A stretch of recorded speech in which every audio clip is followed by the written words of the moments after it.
That it had the Unbox intro. There we go. Oh, did you watch Unbox? You got rated, Mikey. What? What? What? What? What? What? What? What? What? Why can't you? Why can't you? Why can't you? Fettuccine, linguine, martini, bikini. Why can't you? You cry, you're making me cry. Life's hard enough as it is. You don't want to cry anymore. I did this. Why can't you? The girls are fighting, aren't they? Good morning, hello, and welcome to the Headliners. I'm Mikey Famine. I am Tim. Hello, Tim. Welcome in, y'all. This is your favorite not Democrats politics weekly magazine. I'm going to change the name of the show is to We're Not Democrats. We ain't Democrats, so stop. Not your typical liberal. Before you hit enter, we're not Democrats.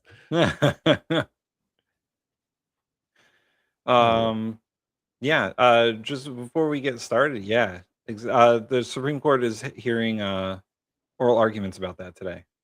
Oh, about trans athletes in sports? Yeah, right now, actually. I'm just gonna keep it a buck. What a huge freaking distraction.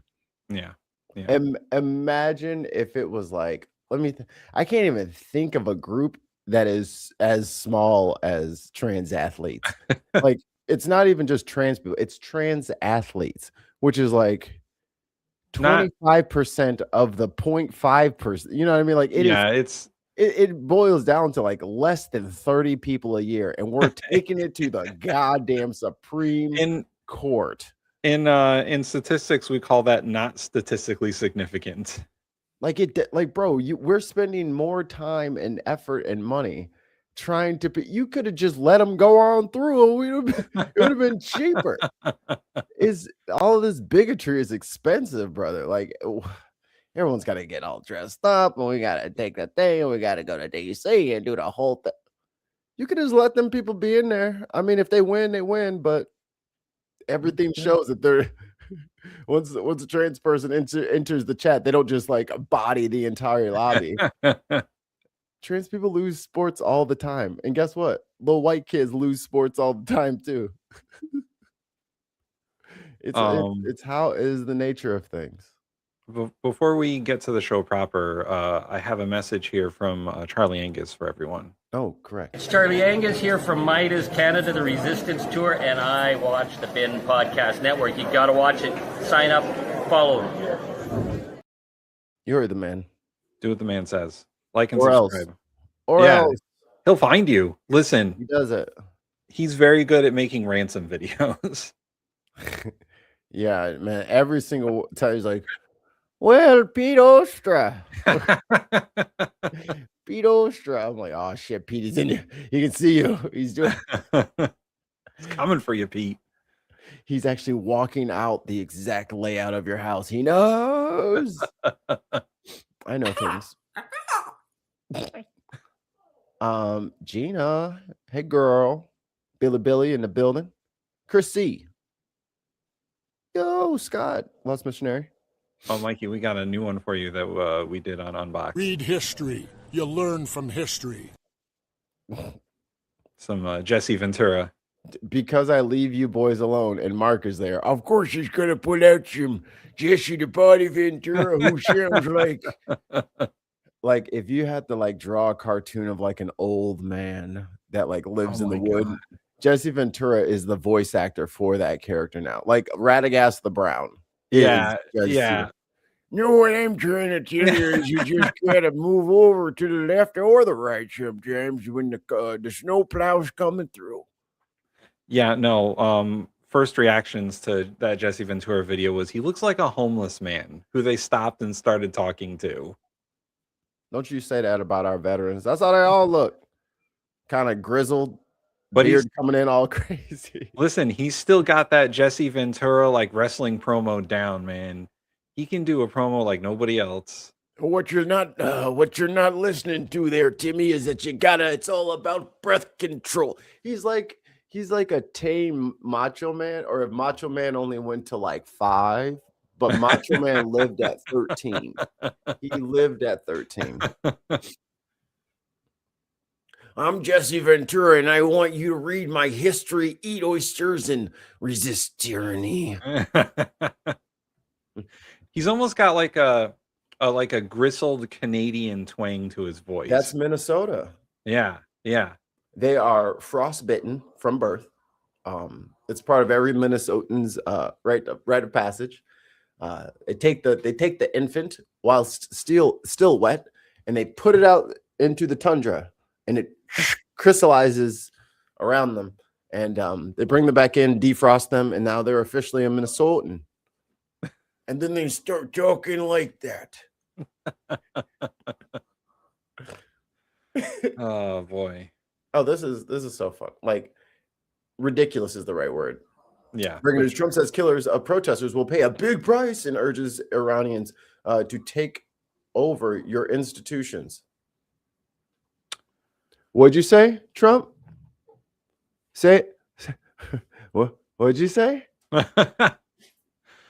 Killers of who? You said take over your institutions, huh? What you mean? Go into detail, Trump. Tell us more. Tell us more about how people should rise up against their governments. Give the Iranians detailed steps, perhaps.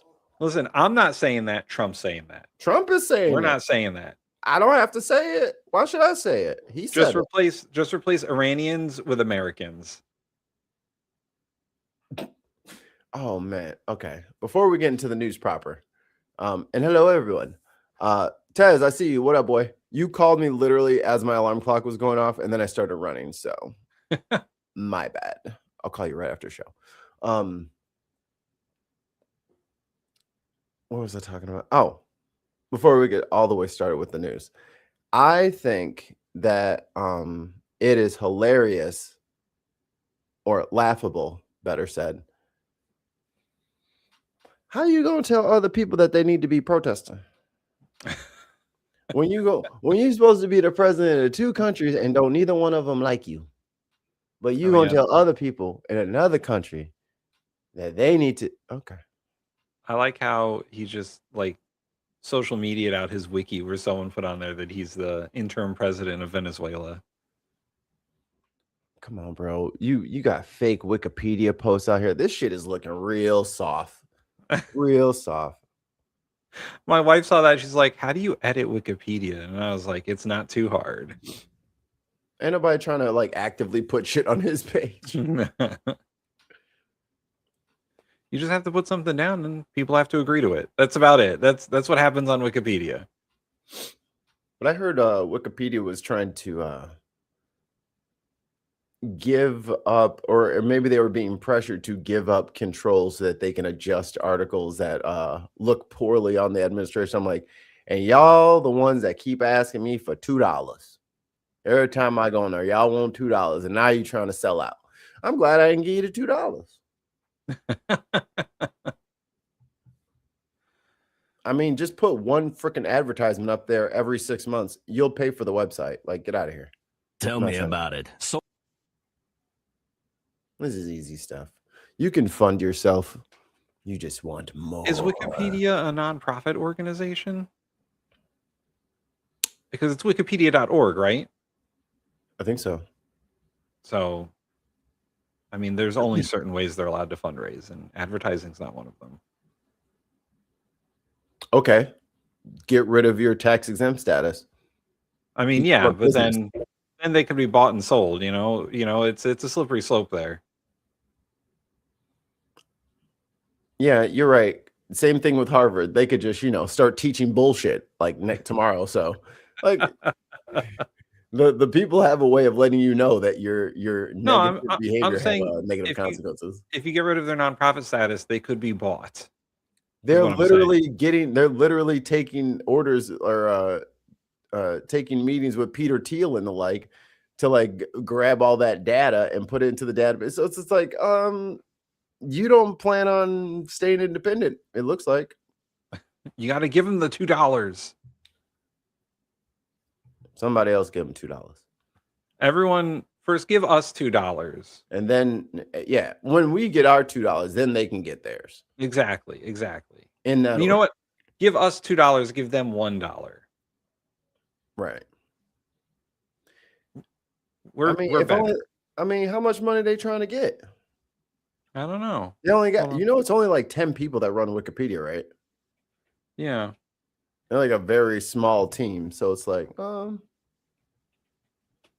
Let's see what their budget was. somebody rich take care of that. I hate whenever the funding comes up, it turns into a group project.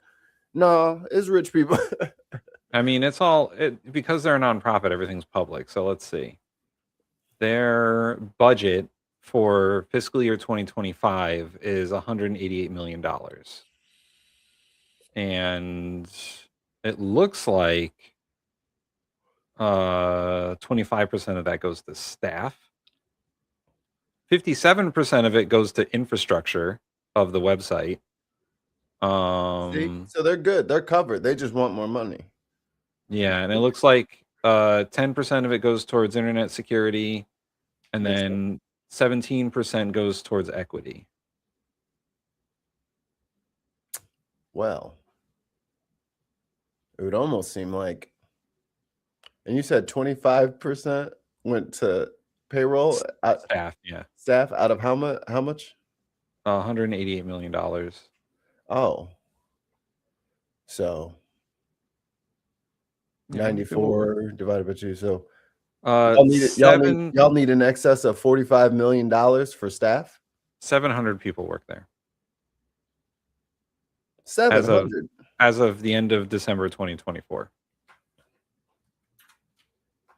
They have offices in 54 countries, and they've actually reduced staff by 10% from 2023. Oh.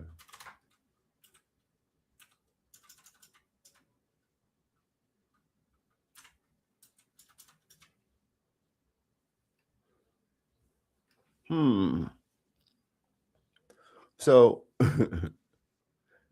so that's $6,400 per person. Is that what everyone's working and earning? $6,400 a year? I don't believe that.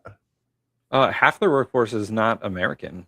Like they have 49% of our workers are located outside the U.S. And the average tenure for a staff member for Wikipedia is 4.2 years.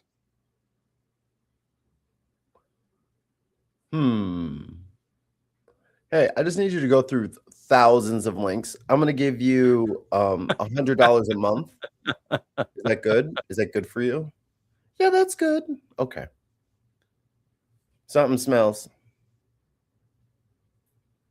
And and like that's just like the 4.5 million divided by 700 employees. There's tiers to that, right? Like everyone's not just we're a co-op and we all make the same. Like I know that's not happening. So let's see. So they make $188 million a year. Divide that by 25. That's hold on. Got to add all the zeros. There's a lot of zeros. Yeah. Give us some zeros. Patreon.com/ TheBinPodcast. We would like a 0 or 2. That's I already have one. $7 million divided by 700 people. $10,000 a person. Not a lot. But they're also nonprofits, so some of those people might be volunteers. And you want my $2? They need your $2. They better get a ground news read like everybody else is doing. You better get a ground news. This Wikipedia article brought to you by Raid Shadow Legend. That's okay. You can do an ad read. We won't get mad. Hi, Sarah. I'm gonna start saying, "Oh, I need to go get a clip of Ludo from the Labyrinth saying, Sarah, smell bad."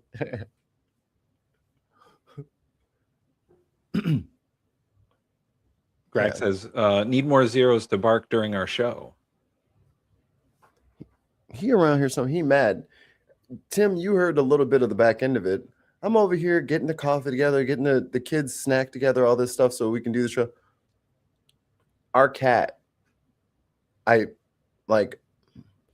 thumb is injured because of this cat. I'm trying to walk down the stairs. I'm fighting the laundry dragon. It's like 3 o'clock in the morning. Or no, it's like 1 o'clock in the morning. And he's laying on the stairs in the dark. Oh boy. So I start to step on him, feel a cat underneath me. That was me. Sorry. Feel a cat underneath me, and then like grab the railing because my foot can no longer. And I'm like, oh my God, I'm about to fall down the stairs. So I grab it, and then I'm like gripping death grip on the left hand, and I swing, and then I almost put my thumb through the drywall. There's a little nail print in there. Pulled my freaking nail back. You know, the nail bed is like just pulled it back a little bit, just enough for it to burn every time I wash my hands. And I just look at him, and I'm just like, why? And he's running away like, "Ugh, you tried to step on me." It's like, dude, get the fuck off the stairs in the dark. What the hell's wrong with you? Try to make it look like an accident. My dogs are constantly leaving toys on the stairs for me to slip on. Apollo specifically has like this raptor toy that he loves, and he'll just leave it fucking. He's got 3 of them. He'll leave them fucking anywhere. I'm not responsible, but somebody taught the little baby how to throw her toys, and yeah, them little blue pyramid blocks and the green ones at night. Oh man, I'm like, they come to a point. I crumple like foil in the wind. It's just, it's like right on that nerve in the middle of your foot. It's like, oh, yep. That's the only sound that comes out. God. I used to get the dogs used to have like these chewing toys that they would like chew down to a point. Oh yeah. And you would step on it, and like your whole world would fall apart after that. I just start seeing equations around me. Just, no, not like this. Oh, here we go. This is some bullshit. See, this is the shit that pisses me off. Guys, that shit just pisses me off, man. Okay. FBI announced that they will not be investigating the ICE officer who murdered Renee Good, and said they will be investigating Renee Good's background. If you only knew how ridiculous that statement is, you wouldn't have said it. Hey, when I said y'all black people now, that's what I meant. Yeah. Y'all about to start feeling the black end of the criminal justice system and the federal government. Yeah. So it won't be Dan Bongino though, because he quit. But you had to get back to podcasting.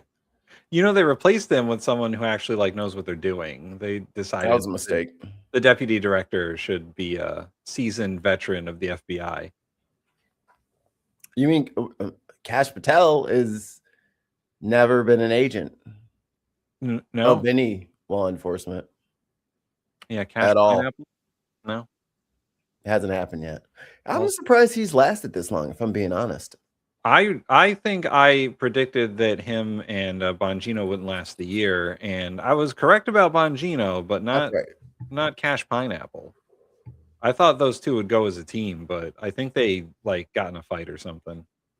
Well, you know, I told you, man, Kash is just warming up food in the microwave, and it's like, what the fuck? He keeps using the sink. Keeps warming up tilapia in the microwave. Oh, that monster. God. Fucking say, oh, I got catfish nuggets. It's like, fucking, you better not warm up fish in that fucking thing again. He's in there all hours of the night not wearing deodorant. Or socks. Oh my God. Can you imagine? I like to just, you know, like get into the zone. So like, you know, I got to like ground myself, you know. Imagine going into his office. He's sitting there on one of his couches or whatever. Feet up, no shoes, no socks. Hey, what's going on? Upside down. Sitting upside down, and you're like with his feet dangling off the back, and he's just got like a Game Boy Advanced. You're like, Director Patel, I have a file for you. Yeah, just put over there. Start coming into his office, spraying Lysol as you walk in. I mean, the new deputy walks in, opens the window. What the fuck is going on in here? Smells like 18 teenage boys exploded. Smells like fucking Old Spice. What is going on? Oh. Old Spice and Monster Energy drink. Thank you for sponsoring today. And fish. Don't forget the fish. Microwave fish. No, this fish soup is like a power breakfast. Oh my God. Fish chowder. So it's fish and milk that he's microwaving. This is my power breakfast. It's all protein. Oh, it's all protein.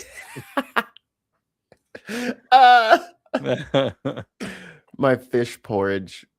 Oh boy. I'm good. I will pass. Oh, disgusting. Disgusting. All right, let's get to this. Yeah, nothing happened over the weekend, right, Mikey? Nothing ever happens on any weekend. It was pretty quiet all weekend throughout the country and the world. I'm just, like it's bad to like be vindicated all the time. Because at this point, like we're not even keeping score of all the times we've been right at this point, Yeah. One thing I will say is I hope that this moment in time and this moment in history encourages people to go back and learn about the civil rights movement in this country. Learn about the Bloods and the Crips, the street gangs. Learn about the Black Panthers. Just see what they were talking about. And then you're like, oh, maybe I should not have painted them as evil, terrible people. It's almost like the government can turn on the citizens in a heartbeat, and the citizens should be ready.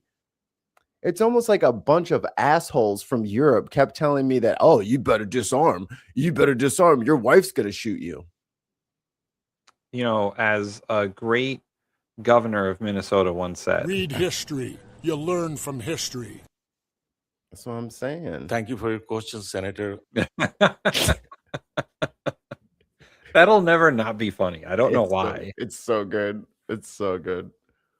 But like, yeah, just because you're white doesn't mean it can't happen to you. There's no way. There's no way they would just start treating it. Minnesota is pretty fucking white.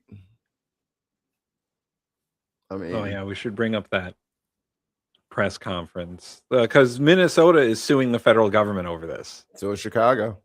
Yeah, Minnesota and Illinois are suing the federal government over this.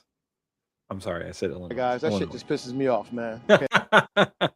Chicago. You know what? You can't watch The Bear anymore. No. You're permanently punished. No. I'm calling the state attorney and I'm like, hey, I have someone to ban. And they're like, what did they do? Illinois times one of the best pilot episodes of a TV series ever. What? The first episode of The Bear. Oh. I haven't watched it yet. I will say I'm going to. I will say mileage may vary, but the first episode is the best. I'm ready. Well, we've been looking for a new show to watch. It really depends. You know what? I really enjoyed it because I have a lot of experience in the restaurant industry. So like it triggered me, but not in the wrong way, like in the right way. Like I understand the feelings these people are going through because I've been there. I know. So if you ever worked in a shitty restaurant, you'll get it.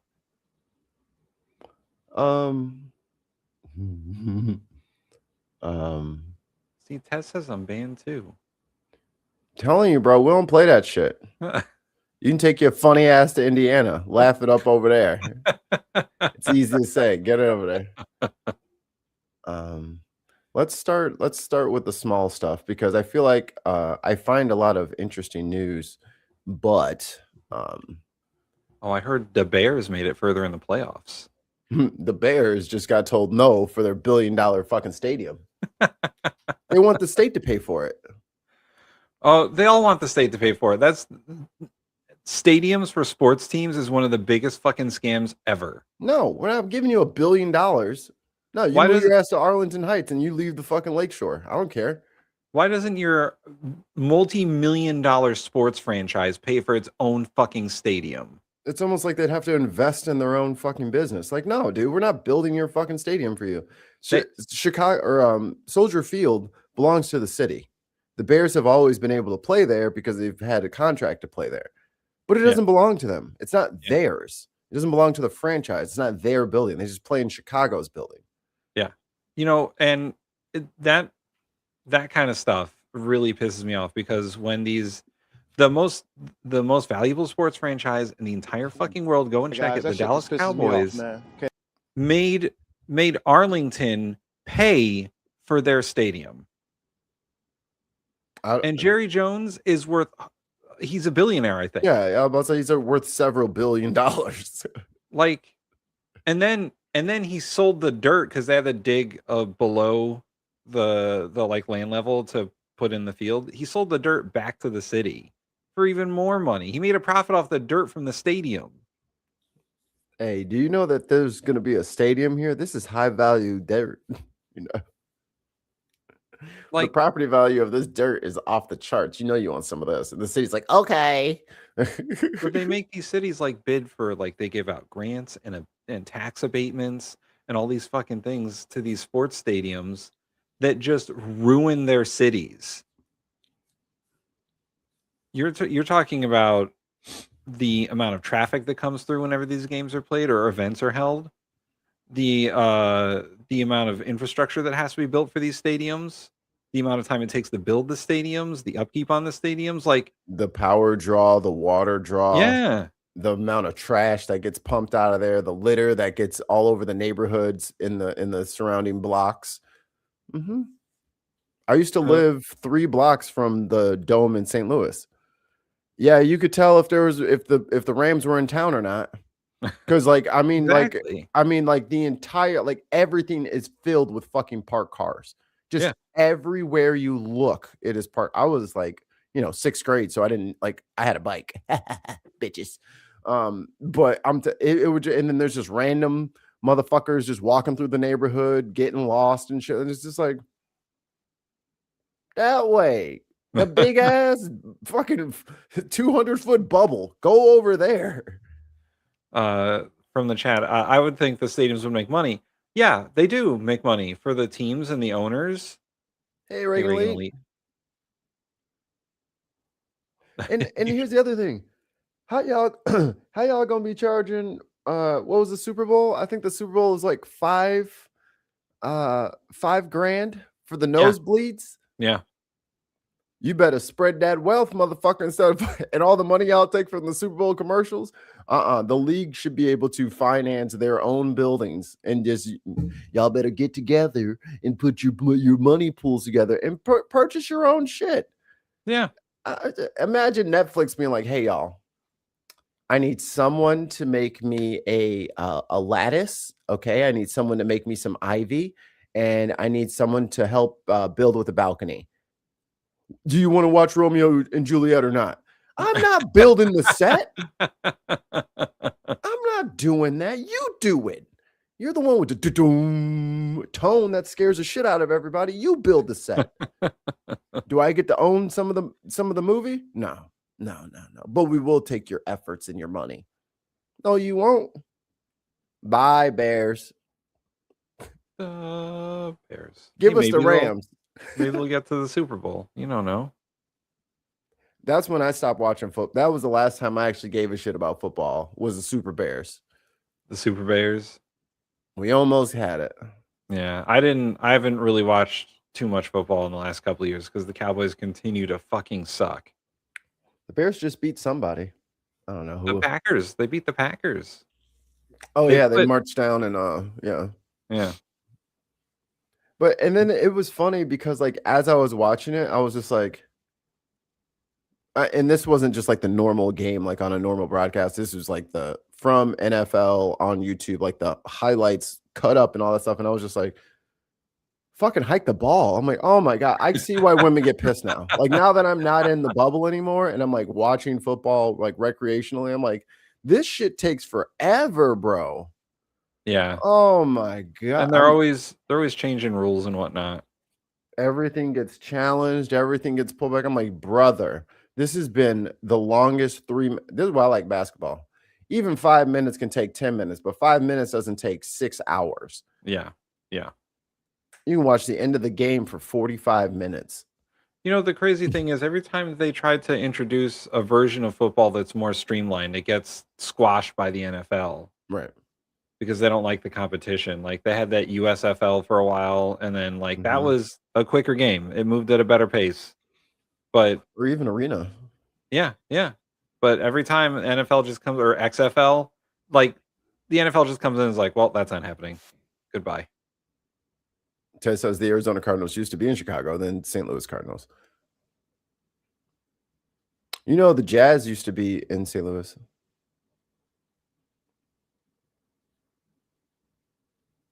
Huh? That's not good. For those just listening, Mikey, and Tim, what the actual fuck? Musk's AI tool, Grok, will be integrated into Pentagon's networks. Oh, good. So the Pentagon will have Mecha Hitler. That's great. He said, okay, listen, Grok, I need, listen, and then the ketamine kicked in all the way. I think he literally took the slider and moved it over one thing, but it's so filled with anti-Semitism and just general Nazi behavior that even just a little click of the slider just like, oh, I'm Mecha Hitler. Like it didn't take much. It didn't take much. I was doing stand-up last night, and I was working on a joke about my wife got an email from her car. And like she got a new car and she got an email from it, and I was like, what would an email from a Cybertruck be like?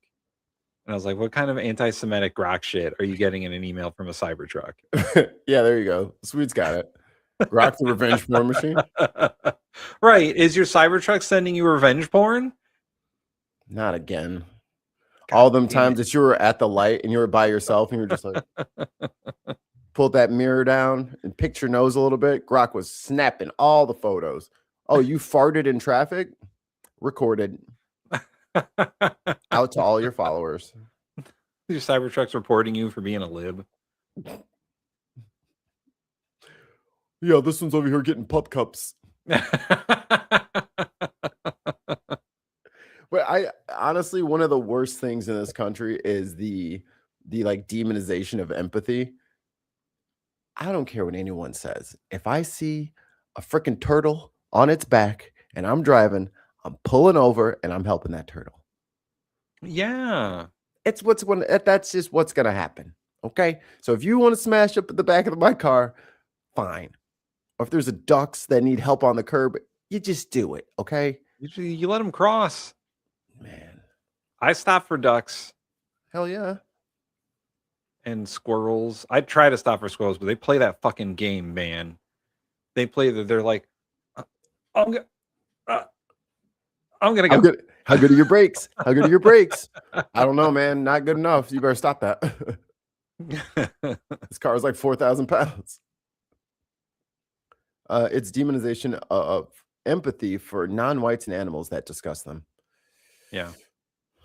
Yes. Well, have to Mikey and I are researching a book on that. So racism. It's more racism is expensive and you can't afford it. Racism is expensive and you can't afford it.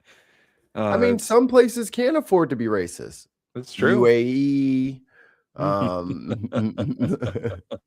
Israel, Qatar. Well, Qatar doesn't really have the they're just so flush Saudi with Arabia. Yeah, like the Saudis, like, yeah, they're racist, but they got their own money, so they don't need shit from anybody.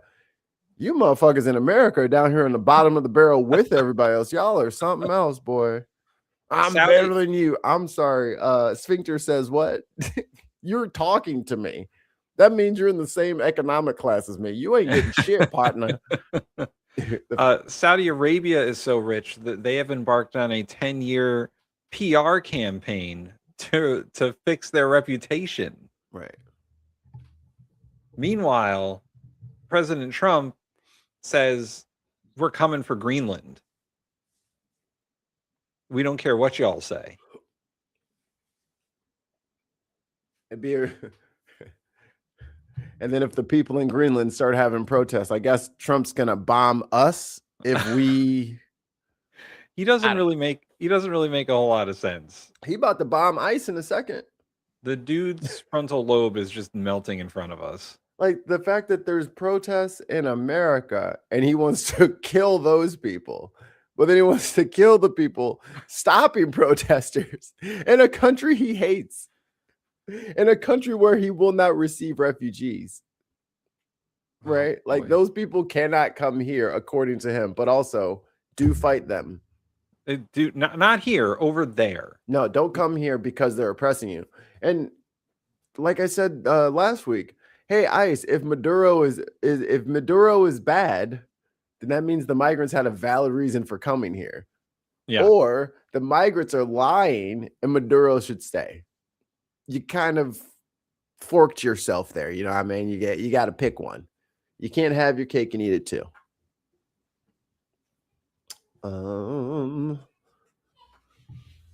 I haven't seen any evidence yet from any of these little asshole trolls that live on the internet about anything new with Minneapolis. I will say this. Here, let me do this first. We did get the ICE agent's camera perspective, and boy, is that damning. And the worst part, I think, we have long weekends, so it's hard to remember exactly what I've talked about on the show or what I've made my wife listen to me complaining about for several hours. She's very grateful for the show. Like they literally watched the footage of him walking around this vehicle and then never thought for a second, hey, why is he standing in front of a car in gear? Yeah. He's so afraid of the car in gear that he walks all the way behind it where he could have got smashed. He walks around the front of it where he could have got smashed. I mean, if I was terrified of somebody's car, I probably wouldn't get between the bumper and like something hard. You know, I wouldn't do that. But he had no fear of walking around. I still hold the individual opinion, and no one else has to believe me. He turned his phone on and he shared that video because he had every intention on shooting that. He had every intention on shooting her. Mikey, I can help you confirm this opinion. If you go back and watch his side of the video, you will see that he's holding the camera in his right hand until a certain point, and then he switches it to his other hand while what's her name's wife is talking to him, and he puts his right hand on the holster of his gun. He has his gun out before the car moves forward. Right. While it's still in reverse, he draws his weapon. That dude he recorded it on purpose. Yeah. That dude was 100% intent on shooting her. Yep. From the moment he switched hands with his camera. And even if like we want to look at it through like the ICE process and what the rules of engagement are, let's take a step back, zoom out. Little bitch boy had his feelings hurt. That's what it was. He got his little fifis hurt. And that's why he's fuming. That's why he drew his weapon. If you're just trying to get the lady's license plate so you can get her, just get the back of the car. And also everybody forgets she's waving cars ahead of her. He's one of the cars. Yeah. So how is she chasing you down, attacking you, harassing you? If she's waving you forward, you drive around her car, stop your car, get out, and then you shoot the person. So you shot the person that was in front of you, right? And I think one of the last things she said, or the last thing she said was, "It's okay, I'm not mad at you." Right. Not mad at you, dude. Like, she's like, "It's okay, I'm not mad at you. Go for or whatever you're going to do." Like, yeah. I think we have intent right there, guys. I think we know enough that she wasn't trying to ram him with her car. She was trying to leave. And they're gonna try to whisk him away as predicted and try to act like all this is fine and everything's cool. Thank you, Thirsty Gnome, with your incompetent ass for letting us know exactly who he is. Yeah. Oh boy, that was dumb. Thanks for letting us know exactly who he is. Because then everybody's able to, do their due diligence and find out what they can find out about this guy on the internet. Shocker. 10-year veteran of ICE, super MAGA chud. Shocker. Defends the Proud Boys on the internet against his own family. Shocker. Yeah. Oh man, speaking of the Proud Boys, I saw this thing. This video was like, hey, has anyone heard from the Proud Boys or like the 3%ers lately or the Oath Keepers? Did they all just join ICE? Yes. Yeah. That was Stand Back and Stand By. Right. And now they have, I think they said something about them getting $42,000 bonuses. Oh, yes. And who was it? Jamie Raskin. They were doing an oversight hearing, and he was like, and you guys want to give these guys more money? They're just wasting it. I think I have a pretty clear picture about what the Trump administration wants to do. Break everything. Oh yeah. They're trying to spend all of the money we have so that the country fails. That is the point.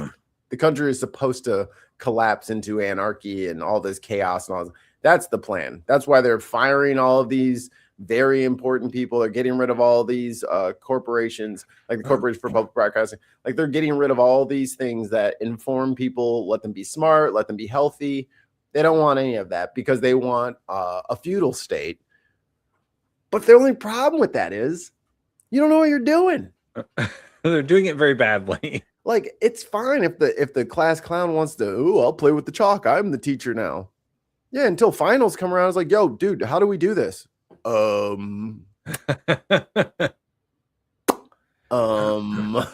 was funny at first, but guess what?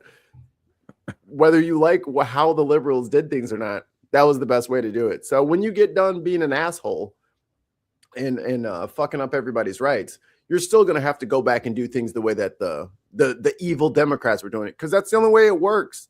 Yeah. And it was a right-wing way that things were working anyway. It was barely a leftist way of doing things. It was a democratic way of doing things. A corporate Up SG. A corporate kind of welfare state. LE. Okay. But we got let's get through these clips. Francesca Taylor lives on the block where 37-year-old Renee Nicole Good was killed by a U.S. Immigration and Customs Enforcement officer. On Wednesday, she stepped out of her Minneapolis home and saw the scene left behind. It was really kind of soul-crushing to see her blood all over the street in front of my front yard. I think that's kind of what hit me the hardest. And I had this. I'm from Indiana. I have all these peers there in Chicago and New York and LA who are posting about the situation, and it gives me a weird feeling in my stomach to see my house in the background of all of these videos that these people I know from completely different parts of the country are reposting on Instagram. It's just I don't know how to kind of describe it. It's just a really strange feeling that I've been. That's called reality. Yeah. Smacking you in the face. It's not just, St. Louis is kind of crazy anyway. So yeah, north side of St. Louis, Ferguson. Yeah, they're all bad down there. That's why the news cameras are there. Oh yeah, south side is just so crazy and da da da. Yep. And then it comes to your city, and you're like, oh my God, we're being portrayed in this light that is totally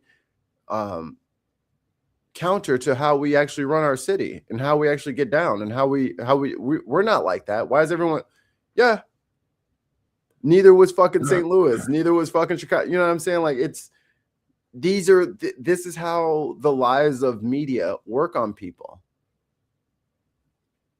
Like if I just started showing clips about Egypt and all we talked about was Egypt, and then people are just like, oh man, so dusty and sandy. It's like, yeah, on TV. It's you get these weird perceptions of places that you don't visit regularly. But then when you start to see like your intersection like the way that you turn to get off the highway, the way your shortcut, when that's on TV and you see federal agents run around those areas, when I'm riding the bus in St. Louis and I see MRAPs driving down the highway, yeah, it gets really, really real. Experiencing since I walked out of my house, over 24 hours ago. By Thursday, her street had become a gathering place, filled with flowers, candles, and protest signs, calling for immigration agents to leave the neighborhood. Taylor feels that her community has been attacked by the Trump administration. And I do think Minneapolis has been kind of a safe haven in the past for immigrants and queer people and women. And so I think it's probably... I just want to shout out her amazing jacket. That is a cool jacket. Women. Chucky Finster on the front. And so I think it's probably easy for the Trump administration to want to target, a state that is politically on a different. So I will do this today, and I'm not just saying this, and my ADHD will make me forget later. I'm going to start a little playlist, okay? And I'll make a community note, and I want you guys to subscribe to the playlist. I'm just going to be just dropping some info bombs, because if you guys don't know about the Tulsa Race Massacre, this is the same story, y'all. It's the same. Oh, we have a little beacon of justice and freedom, and everybody's nice to each other, and people are from all the, yeah. And then what do you know? Right-wing assholes come in and fucking firebomb the place. Oh, everybody's minding their own business and making money and everything's going great. Let's destroy that. Let's just break that shit up right now. Different side than they are. I think that it feels, Trump fucking hates Minnesota. Trump hates Tim Walz. Trump saying shit about, the Somali population. I think he wants to target us specifically because of Minnesota's beliefs and the community in Minneapolis. Renee Good was shot by a U.S. immigration agent on Wednesday afternoon. Michelle Gross. Oh, and to make their case even worse, then the lack of rendering aid. Oh, the refusal to let someone render aid. They're supposed to do it. Yeah. And then the other problem is, I know Trump wants to pardon all these guys, and JD Vance and Thirsty Gnome and all of them have kind of like given them a blanket pardon already. Yeah, that's not how that works. Minnesota has a law saying if you shoot somebody, you have to render aid. So him driving away was illegal. AG's looking for you, Mr. Ross. Be expecting that to come through the post there, sir. Prepare to get extradited, sir. Like and I get it. Everyone thinks that, hey, the Gestapo's just following orders. Yeah, that's fine. And you can follow the line of other Gestapo right into The Hague. You can't. Illinois and Minnesota are ready for you to come in. Philly, I think I put it in the playlist. We gotta talk to grab that clip from the Philly mayor or Philly chief of police. She is amazing. Let me grab it real quick. Why does this happen to me? Where's the video? It's gone. Why? But why is it gone, Tim? I can't spell. What the? Philadelphia is a hard one. Well, I don't think it starts with a bracket. Okay. Good afternoon. I'm Rochelle Bilal, the sheriff for the city and county of Philadelphia. And I say her name, Renee Good. Renee Good. Renee Good.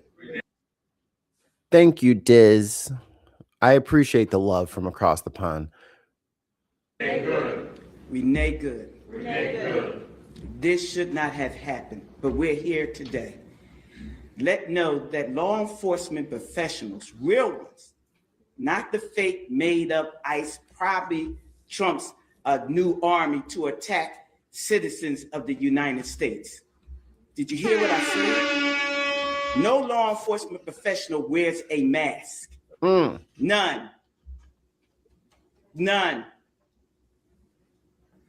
those that come into our communities wearing a mask to commit crime.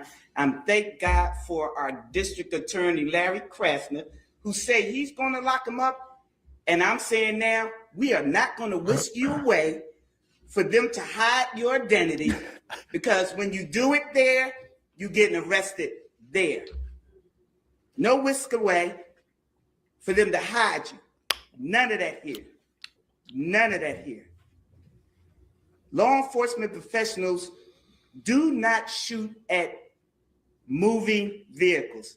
I'm not saying fleeing, because she wasn't fleeing. She was getting out of the way.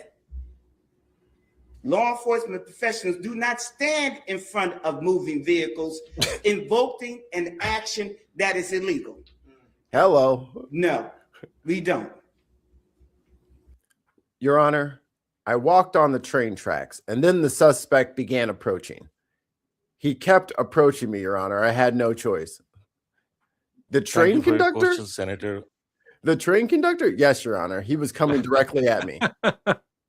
Were you on the track? I don't know how that's relevant, but yeah, you can't stand on the train tracks and complain about the train. And so we stand here today with all those who stand against the made-up, fake, what you can call ICE, professional law enforcement. I don't call them none of that. I call them made-up, fake, wannabe law enforcement. Because what they do is against not only legal law, but the moral law.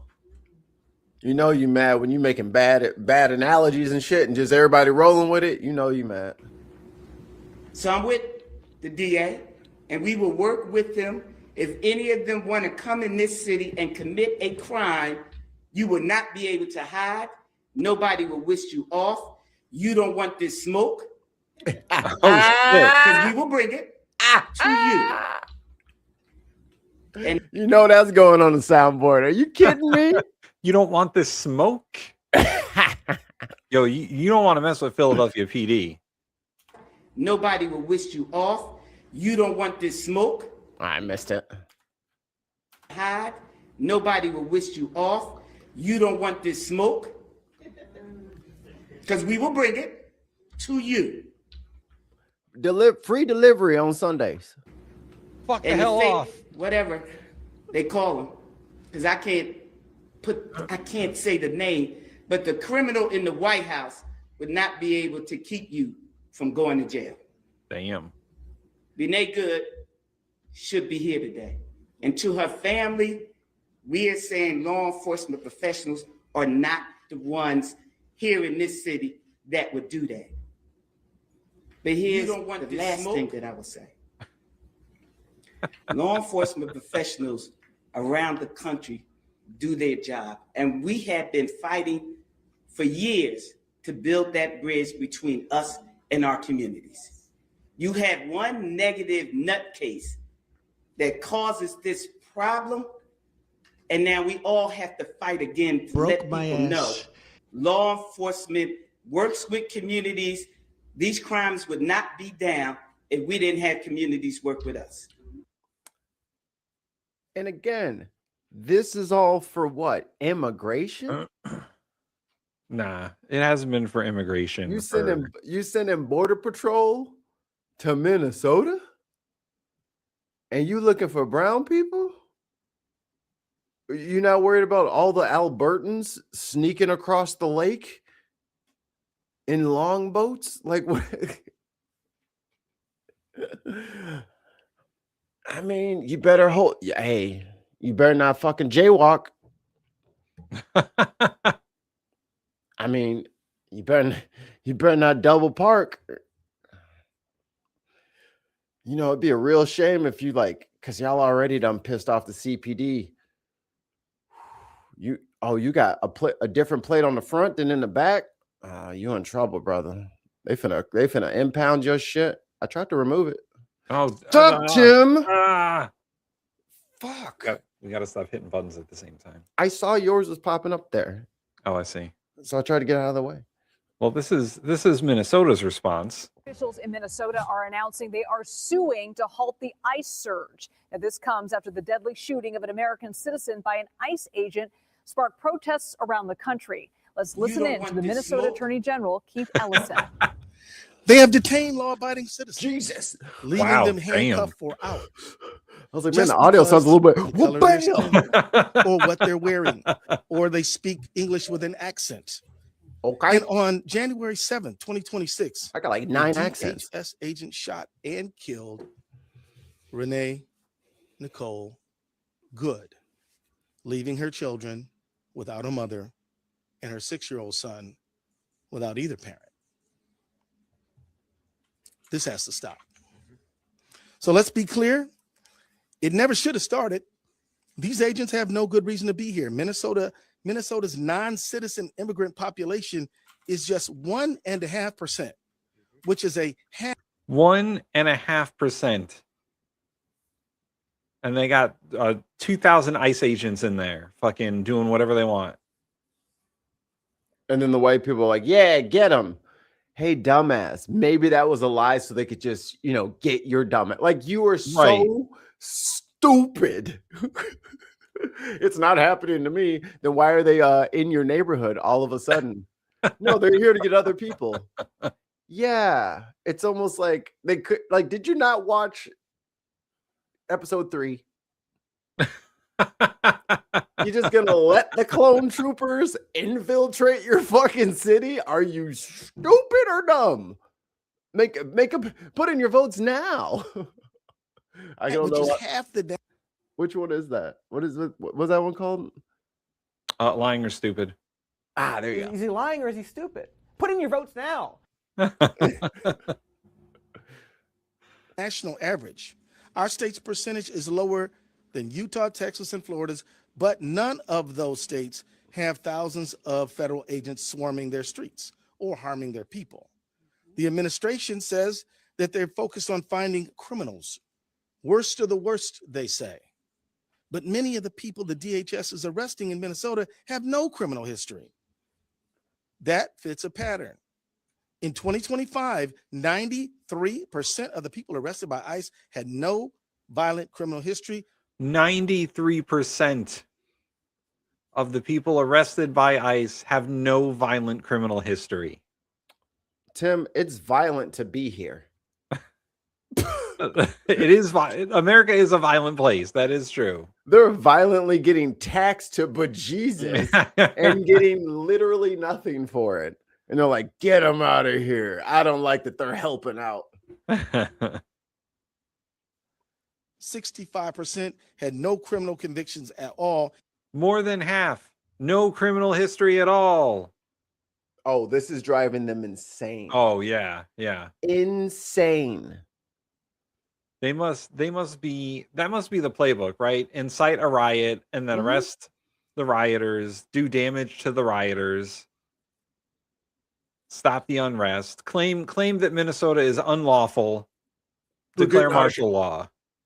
And then no midterms. And then no midterms. That's what he's trying. But guess what? Just stand out there in the cold. They're from Minnesota. They're built for this shit. Yeah. These little Texas boys are like, hey, hold on, Tim. Which border in Minnesota? It's like 4 hours, 6 hours away. The Canadians aren't streaming in, that's for sure. That's for sure. Hey, Tim. What? If you were gonna not us, obviously, but if people were standing out in front of ICE agents, what would you? If you were standing out in front of a line of ICE, what would you say?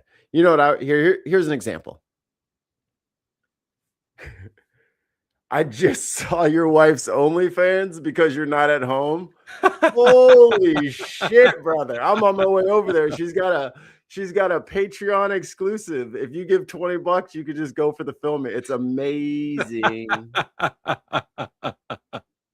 Yo, I heard someone's blowing your wife's back out right now, brother. Because you're not going home for 2 more months. Yeah, she's getting that Amazon guy is going bananas right now.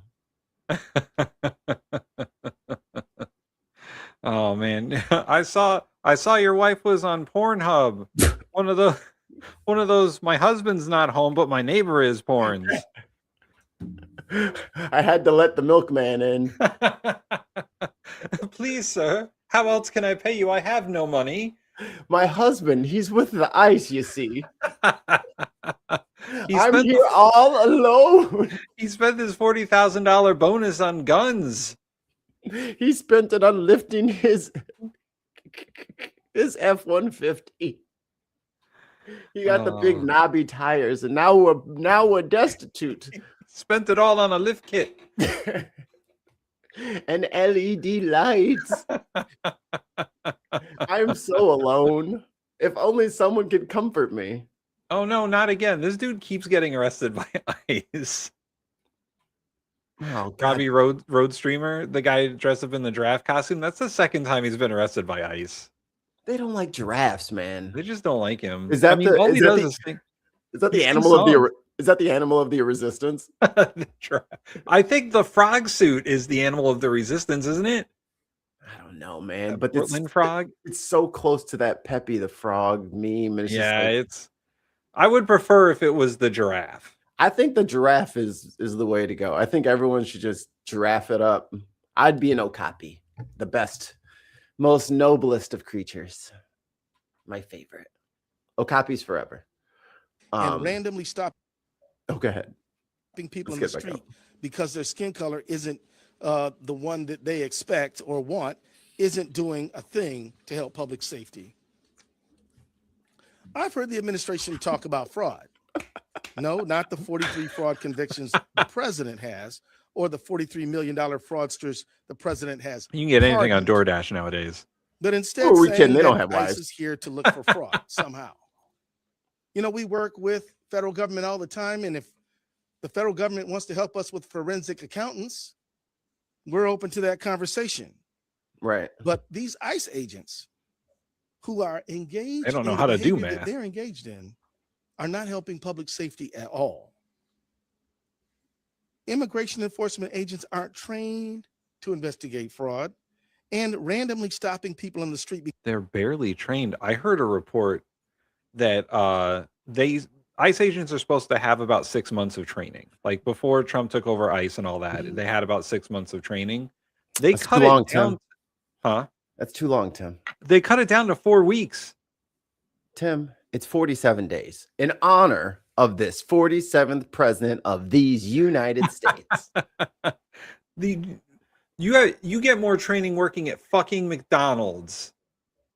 I'm just gonna let me do this. You couldn't be a producer on the Bin Podcast Network in 47 days. I wouldn't give you I wouldn't give you the helm. You know what I mean? After a month and some change, no, you're not getting a fucking stream key with that kind of fucking credentials. I wouldn't even trust you with the fucking StreamYard stream key at this point. Here are some of the things they cut out of the ICE training program. De-escalation. Oh, but it says on the ICE website they're trained in that. Language training. No, trained, past tense. Yeah. Past tense. They are trained. Were trained. Have been trained. Most of the SOP is gone. Like standard operating procedures, just right out the fucking window. I don't know what are you trained in 47 days? They just watched Cops from the 90s. Right. Or they what? Fucking Reno 911. Real quick, $2 doll hairs from the Dark Lord Greg. Trump won't go to protest giraffe dodger. It's funny. You don't like their accent isn't going to stop fraud. He dodged the draft 5 times. So enforcing federal immigration law and fighting Bone fraud spurs are just pretext for this surge. The real reason, it's no secret. Donald Trump and his administration have been targeting people, cities, and states that don't agree with them politically. He singled out Minnesota countless times. He's called us corrupt and crooked. He's attacked our funding to the tune of billions of dollars, which we are challenging. And we fought back, of course. He's attacked programs that Minnesotans rely on and tried to shut them down and pay taxes for. And he's attacked Minnesotans with despicable, racist, xenophobic language. The truth is, Donald Trump doesn't seem to like our state very much. Well, what's that about? He does not like He screen eggs doesn't and like ham. our best in the nation, safe and secure elections. And sometimes he doesn't like who we choose in them. Elections. Last week, Trump claimed that he won Minnesota 3 times. When in Oh, he fact, just made us look. God damn it. he doesn't like how we take care of each other. Wait, how many or times in he fact, won he's never Minnesota? won Minnesota. Oh, he's never won Minnesota. He Oh doesn't man, like how we take care of each other or how we make sure our Boom, kids boom, have boom, enough to boom. eat. He doesn't like the strength that immigrant communities bring to our state. And he doesn't seem to like that we protect our neighbors no matter where they were born.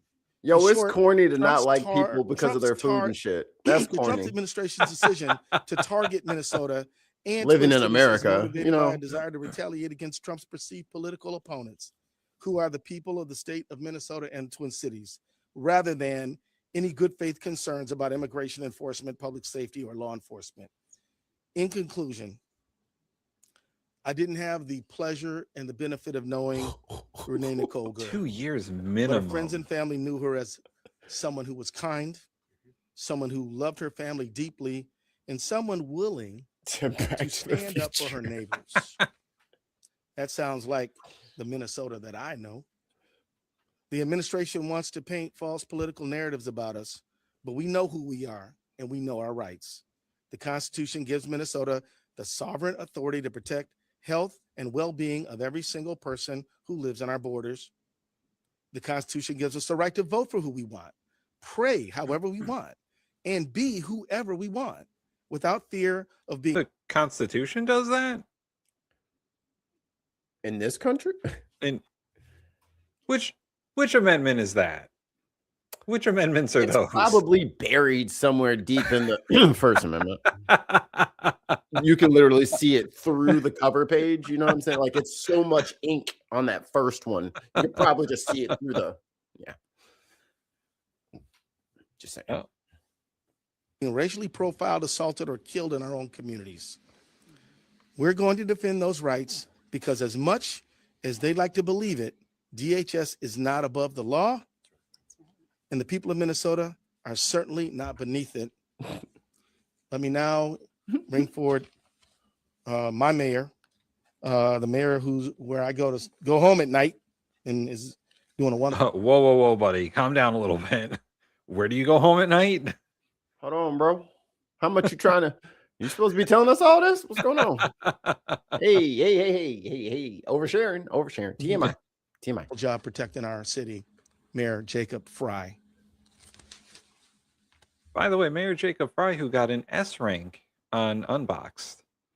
So I want to address this real quick. Diz from 66 says, "I'm glad these guys can still laugh. I don't think I would be."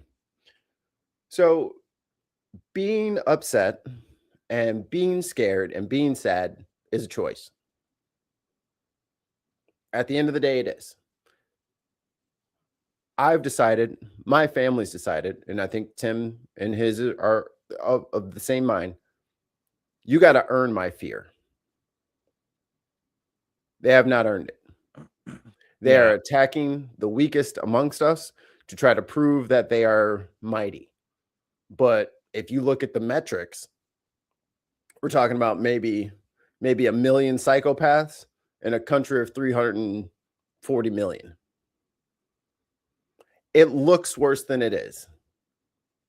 Yeah, But, they want you to think that it's. I mean, if you listen to certain channels on the YouTube, it's doomsaying all the time. Yeah, and I don't think we want to doomsay all the time because there are some things that are going, pretty okay. Like, it's not all doom and gloom. It sucks to live in Minnesota right now. Yeah, it really sucks to live in Minnesota right now.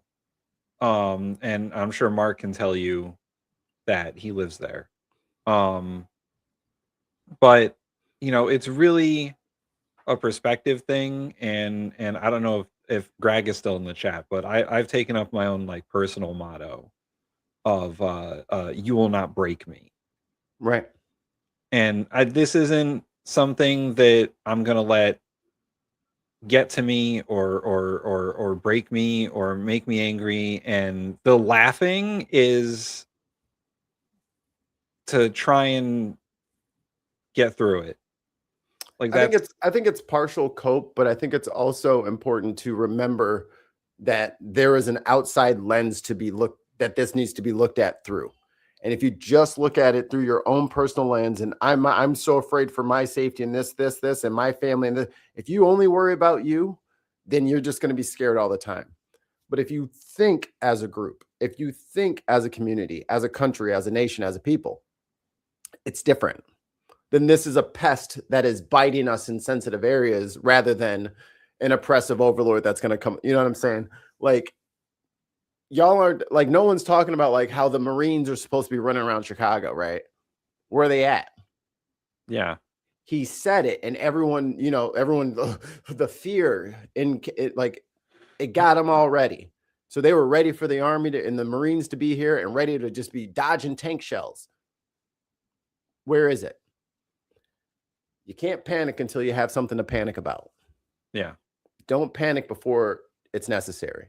And I think that Mikey and I are somewhat desensitized to some of it because we're already dead inside. Because we intake so much news. We intake so many politics. Like, it's a little bit desensitizing to take in that much. It's like we are not normies, I forget. Yeah, like we're not normal people. The people who watch the news all the time are not normal people. Like, that's not. Oh, and there he goes. Hold on. So I think it's, we take it from the perspective of, also, this is supposed to be an entertainment show. Us making fun of things is sort of our way of entertaining ourselves and entertaining you guys. Tons of Mice says it always sucks to live in Arkansas. From the vertical chat, it just sucks to live in Minnesota anyway. Not today, any day. And Diz says, I appreciate your honesty. You're right. It's a choice. I mean, listen, I think everyone has different reactions to situations. And, it's a fight or flight response for the most part, right? That's what most human responses are. So yeah, it is desensitization. Yeah. I know that a lot of people that watch this show are taking a lot of news too. And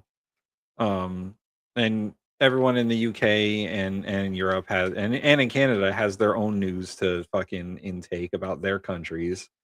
And America is just particularly insane at the moment. Like, we have a lot of stuff going on. We're randomly invading other countries and declaring that certain things are ours that aren't actually ours. Like, our president is literally above the law, according to the Supreme Court.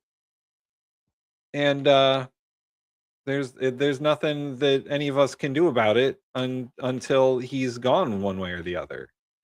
Like, until he's not president anymore. But all these people that are under him are not as protected as he is by the presidential immunity. These ICE agents are not going to be protected from presidential immunity because they're not the president. So that is one silver lining. I think we have a comment from the chat. Where were you when Biden was above the law, or Obama? Oh man, I wish Biden took the initiative when the Supreme Court said that the president was above the law, and actually did some fucking things. We maybe wouldn't be in this situation. And Obama was never above the law. What did he do? By the way, once again, I'm not a fan of Biden or Obama. Fuck Joe Biden. All of our presidents are war criminals. They've all committed war crimes. None of them have ever done that well, right? So this isn't like a party line fucking thing. Yeah, we make fun of Fast and Furious all the time. That was dumb shit.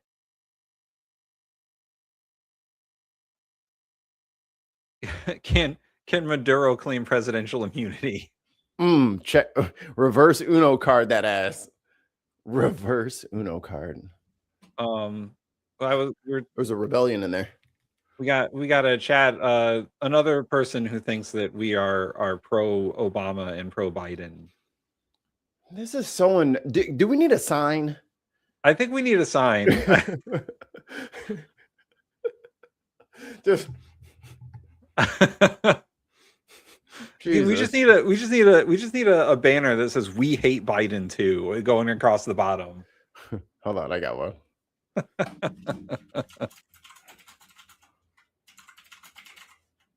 Oh.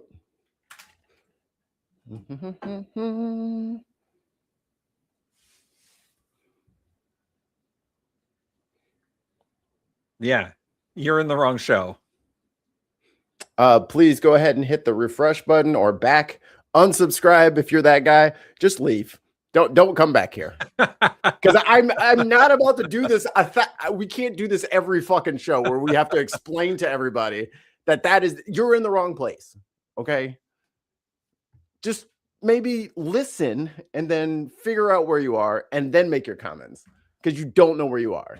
Go back and watch our 400 other episodes and you will see. Oh, God, every freaking day we got to do this every day, and then like sporadically throughout the show when someone like reasserts the thing that isn't true in the bro, we ain't got time for this.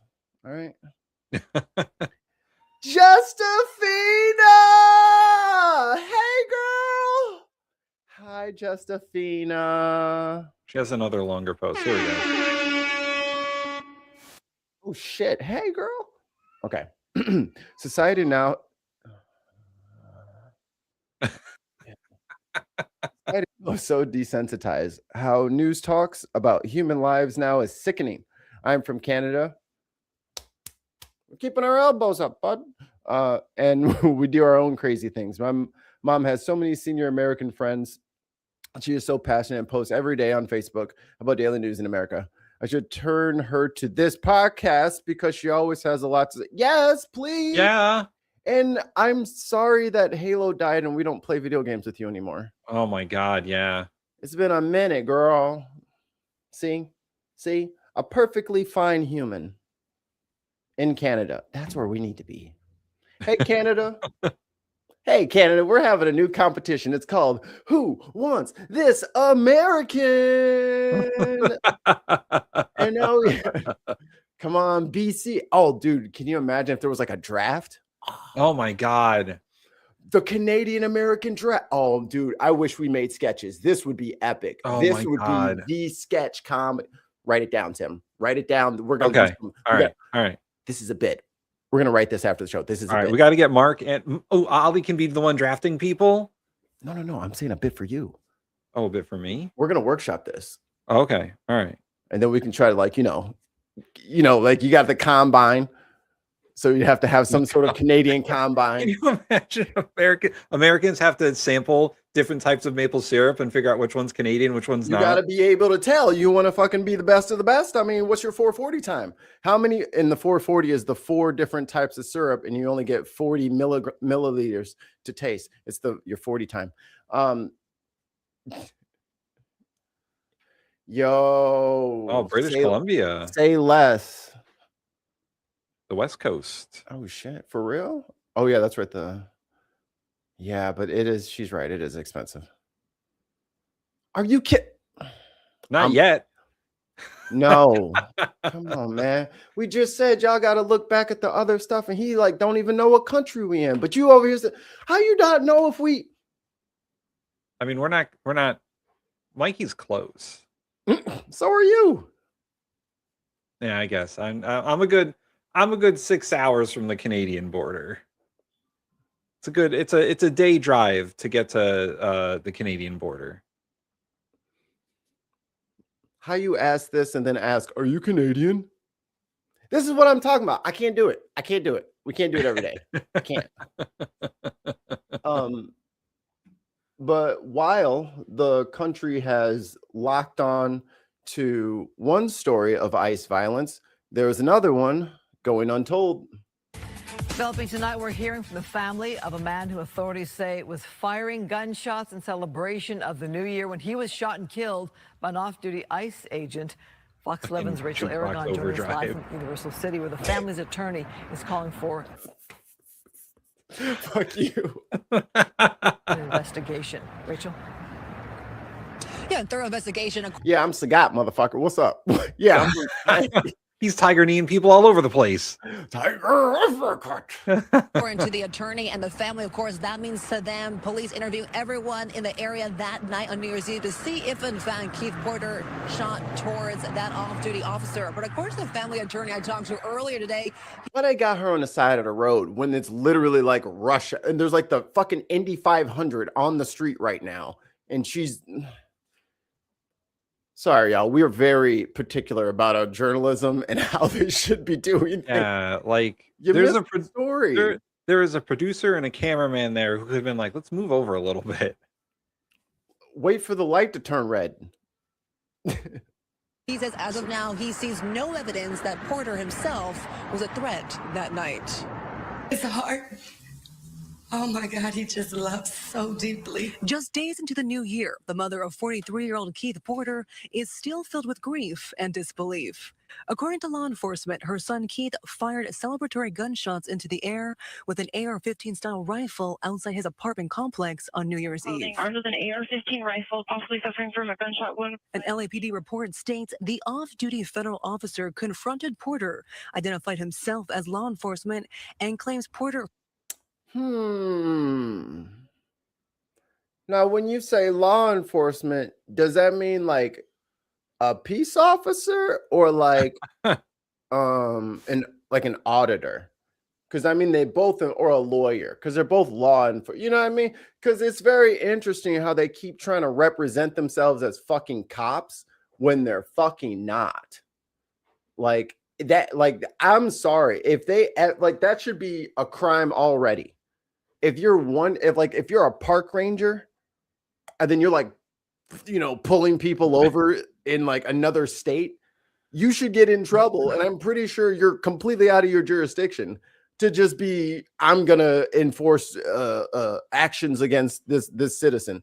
You don't have the power to do that, buddy. You know what you have the power to do? Get on your fucking cell phone and call 911 and let the fucking cops show up legally. You need the cops there. You're not a fucking cop. And I hate how they keep fucking trying to blend the word of officer and law enforcement. No. Peace officers, police who have the squad car, the fucking Andy Griffith shit is not ICE. ICE did not fucking exist before 2001, before 9/11 or 2002. Like pre 9/11, this shit wasn't even a thing. Yeah. This Department of Homeland shit wasn't a thing. Nope. It was part of the like some offshoot of the interior or whatever that just turned into this paramilitary group. You're not a fucking cop, dude. You don't respond to fucking every single, oh, there's a bump in the night. Let me just show up because no, you're not. They don't even have enough training to be cops. And cops don't even know shit. Fired toward him prompted the officer to return fire. What should have been a simple arrest and possible a citation has turned into a death sentence. The family's attorney says this all could have been avoided. But instead of staying in his apartment for a trained law enforcement officer from LAPD to respond, he made the premeditated. Same thing as Zimmerman. Hey, stay in the car. Stop following that person. You don't have any authority to stop that person and ask them anything. Stay away. Stay away. Also, I mean, he could have called the LAPD and waited for them. They don't have the best record with handling people either. Like, right. And calculated decision to grab a firearm. Fox 11 reached out to the Department of Homeland Security. In a statement, the department said the off-duty ICE officer bravely responded to an active shooter situation at his. See how they just make shit up. Bravely responded. Everybody in the apartment complex said he was shooting in the air for the new year. How is this motherfucker bravely responding to an... Who got shot then? Where's the victims? Where's the victims laid out on the floor, bleeding out? All the people that this guy shot. Oh, wait, there's 0 people. Maybe a couple of cherubs have been nicked. But there are no victims. This is the... Y'all want to talk about what channel you're fucking on? This is literal propaganda, bruh. It's a lie from the state. Like, that is not what happened. That is not what anyone on the scene said would happen. Apartment complex. In order to protect his life and that of others, he left the safety of his house and went towards the gunfire. That's how he protected his life. forced to defensively use his weapon. DHS goes on to say their officer immediately called police. According to his version, Keith shot 3 shots towards him. We have questions on if there was any shell casing recovered from Keith's weapon that would indicate he in fact fired the weapon 3 times. Keith's family and their attorneys say they have yet to find a witness to corroborate that the father of 2 fired towards the off-duty officer. Funny that. Got any evidence to back up what you're saying? No, of course not. And rest in peace, Kevin Porter Jr. Pooter, everybody called him. They said his memorial was like super loving, and everyone really got his family was so loving that everyone kind of got the picture of what kind of guy he was via this. Now, we didn't even cover this because it didn't even make it to me. You know what I'm saying? And I got my nose to the ether to figure out all the new. Oh gosh. All right, go ahead. It's not in their training to put themselves in harm's way. It's in their training to. Well, no, it's in their training not to put themselves in harm's way, and it's in their training to not shoot at a moving vehicle because you could you could shoot and go rigid and push on the accelerator, which is exactly what happened. They're doing the opposite of what they're trained for, or what they would be trained for. And this guy's saying, of course, they're not saying that the guy didn't shoot into the air. Everyone's saying he shot up in the air. And then Dickhead, from everyone else's stories, they say Dickhead came out of his apartment yelling and screaming, threatening people. And Kevin told him to go suck his dick or whatever, or fuck you. Don't tell me what to fucking do. And then homie decides to shoot him. Right? So that's why they're asking, where's all the forensic evidence? Where's the shell casings? I mean, the shell casings will drop where you fired the gun unless you moved them. Yeah. Well, so this should be 3 shell casings over here and then 2 shell casings over here, right? That's what we should see. Where is that? Yeah. Well, even the attorney for the victim said that this should have been an arrest and a fine at most. Right. It's a citation. Now, DHS tells me they're referring any further questions to LAPD, which is currently investigating. We reached out to LAPD earlier today to see if they have yet to identify that off-duty ICE agent. They responded saying, as of right. And off-duty as well. Yeah, he wasn't even. He was just a civilian at that point. Yeah, just a civilian, not minding his own fucking business, shooting people. And people do need to mind their own fucking business. Mind your own fucking business, bro. Mind your own fucking business. That's okay. It is a dangerous game they play. Thinking that Good afternoon. We'll just oppress them. It'll be fun. Okay. Have you met Americans? Have you traveled around the world? Do you know what our reputation is? And you want to do what with them? Okay. Francesca. Best of luck to you. Okay. Got a follow-up. That breaking news from the 7 investigators. A local judge accused of making racist and homophobic comments is vacating her position after being removed from her docket more than a year ago. It's bye. Story the 7 investigators first broke in September of 2024. 7 investigator Heather Cataldo is here with what she has learned. This has been a long process. You'll recall we revealed recordings of Judge Kathleen Ryan making some shocking statements. Judge Ryan has essentially been on paid leave for 15 months and once described herself in those recordings as untouchable. The Judicial Tenure Commission has been investigating this for more than a year, but they did not take action against her. Her lawyers confirming to me late today that she is I mean, that's bound to happen. For her position. It's going to be fucking gutted. I imagine there's going to be the brain drain is intense at this point. Well, this was the same thing that, I mean, this is on a different level, but that's the same thing that happened when they wanted him to investigate Jack Smith. Oh, yeah. A bunch of people resigned. And that one, Liz Oyer, our favorite pardon attorney, She left because he was like, no, give Mel Gibson his fucking guns back, even though he's threatened to assassinate his family several times on recording.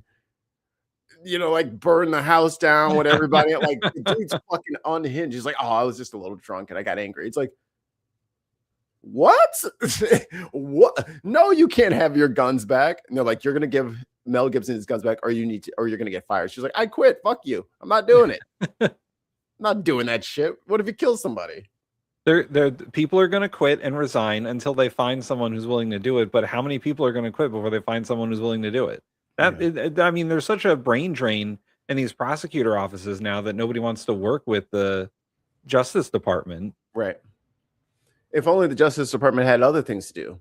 Yeah. Like making sure they're not ripping you guys off. But hey, as long as the brown people are getting punished, hey, who cares if all of the other financial regulations, which we're going to get into, who cares if those are being the guardrails are just being removed screw by screw? Who cares? Has already been posted by the governor's office for potential candidates to apply for an appointment. I'm finna apply. I can honestly say that. Okay, I'm not systemically racist. I'm a new racist. The 7 investigators were the first to reveal sorry, the report. what? You don't remember her? No. Yeah, this came out and she was like, how y'all gonna be mad at me? I'm not systemically racist. I'm a new racist. Hold on. Let me get her name real quick. Things that Oakland County officials say prompted Judge Kathleen Ryan's removal. Let me see. Let me make a new window. Hold on. Kathleen Ryan. Of course she's a Catholic. You know what? I'm so done with these commies too. Fuck them.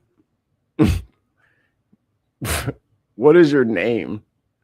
Tell me, yo, tell me that's a Bible verse that's your name. Tell me that's a Bible verse that's your name. Please, please, please. Tell me that's a Bible verse that's your name. Please. Oh, I think they blocked us. Oh, please tell me. He didn't do it yet. Thanks for the view, you dumb fuck. I guess it's so funny. Progress only. What's up, progress only? Oh man, please tell me we're delusional and your shit is literally a Bible verse. Please. Please. Kathleen. I'm gonna look up that verse. Matthew. Ryan. Judge. Tape. Matthew 24:6-8. Yeah, here it is from a year ago. Who makes life-altering decisions for families. The Bible verse that dumb fuck's name is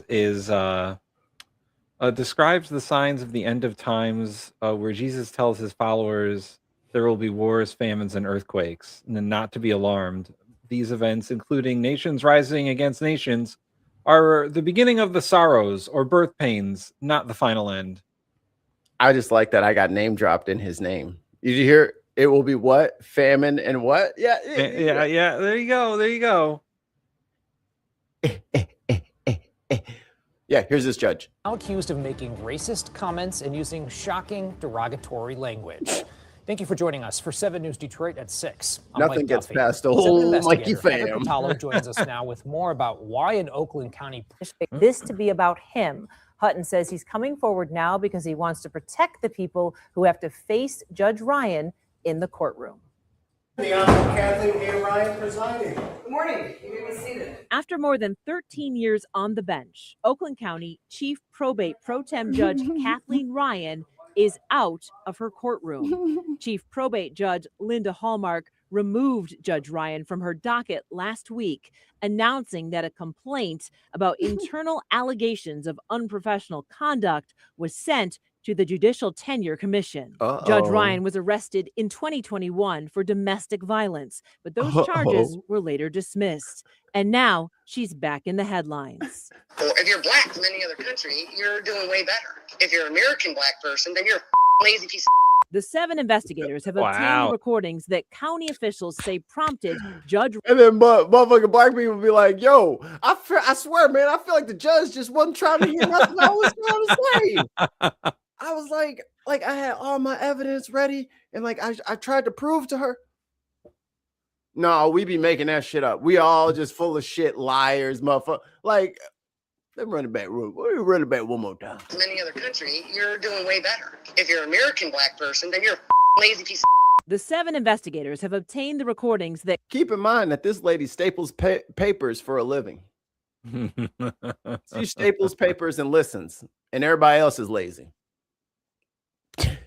county officials say prompted Judge Ryan's removal. Oh, he's just I have no use for him. She's made it a living hell in the Wow. past 6 years. People just trying to work at the courthouse and just like, holy shit, the vortex of negativity and toxic bullshit coming out of this lady. I mean, it's been terrible. It's cost. Wilbur's, hey, I like that Wilbur's like, hey, let's finish the video. She might. She might. You never know. You never know. You never know. I'm leaning that way now. At first I wasn't, now I'm leaning. Oh shit, wrong button. Tide goes in, tide goes out. You can't explain that. I think it's affected my health. Can't sleep. Attorney Edward Hutt. She giving these motherfuckers, these other white people, just close contact PTSD. Like a high from her racism. She's like, damn, I didn't even know racism could get like this. Hutton is the Oakland County Probate Court Administrator. He's in charge of running everything that's not under the judge's purview inside one of the state's largest probate courts. Hutton alleges Judge Ryan has been calling him both during work and after hours for years. And Hutton says during those hours and hours of calls, Judge Ryan said highly inappropriate things. Why did you start recording the calls? I just felt like it. Hey Ryan, are you up? Yeah, I'm on Pornhub again, and I'm just trying to figure out, do I search by the keyword or the act? How do I find that? Wasn't going to change. Nothing's manipulated in it. It's conversations that I was a part of, and I'm absolutely willing to testify to the authenticity of every single one of them. I can honestly say that. Okay, I'm not systemically racist. I'm a new racist. Thank you. I for never your question, was, but now Senator. I am because you're shoving the down my throat and making allegations that you don't know about. You're telling me who I am, and you've never met me. You. You. Hutton says the judge also used You know what? My favorite part is at the end. You know what? Fuck you. Yeah, fuck you. Y'all keep trying to use ridiculous that statement is, you wouldn't have said it. Y'all keep saying, oh, my behavior is racist. Fuck you, fuck you, fuck you. All right. How you know if I'm being racist? How the hell you know? Don't you play that deposition clip? Oh, that's a real shame. I'm a new racist. I never was, but now I am because you're shoving the down my throat and making allegations that you don't know about. You're telling me who I am, and you've never met me. You. You. It sounds like she's trying to like defend herself against racism charges. And when she just said it, she was a racist. Here's what I got. Here's what I got. She's saying that guy made her racist. Oh. Because he keeps shoving that shit down her throat. So she is forced to be racist. She has no choice. Okay? She didn't ask to be racist. Hello, born that way. Hutton says the judge also used homophobic slurs about other elected officials. Oh shit. And that's not all. A lot of time. Why would you say that to your subordinate? Like I get it if it's judge on judge talking or whatever, but why would you say that with like an underling around? You know they're going to use that against you. They were conversations about sexual encounters that she's having with various individuals. I mean, in intimate detail. Hutton says for years he felt like he had to play along, and he says for years he was afraid to speak up. I didn't want to lose my job, and I didn't want to be in her crosshairs. It's such a David and Goliath situation. She's a I judge. don't have we got the enough power. I'm not a. I just want to hear one more clip, and then we'll this is just the filler. Elected. This is what I could get covered last fired year. Tomorrow. On May 24th, Hutton says he sent Chief Judge Linda Hallmark a notice of sexual harassment. For 3 months, nothing happened. That's why on August 22nd, Hutton says he decided to send the recordings to the Chief Justice of the state Supreme Court, Oakland County Executive David Coulter, and other public officials. And he also contacted me. I just want to make it right. I haven't filed a lawsuit. I'm not looking for a payday. I want to keep my job and do it in peace. And I want the people in Oakland County that come to court to. He was fine with the racism, but when she started dropping F slurs, when she was dropping them F slur bombs, he was like, "Okay, hold on. I don't appreciate your tone, Judge. You know, let me get these recorded, happen." I mean, hey, he picked his moment, whatever. I mean, he let a lot of shit slide before he did that shit. Now the racism is just convenient. You know what I mean? Like, okay.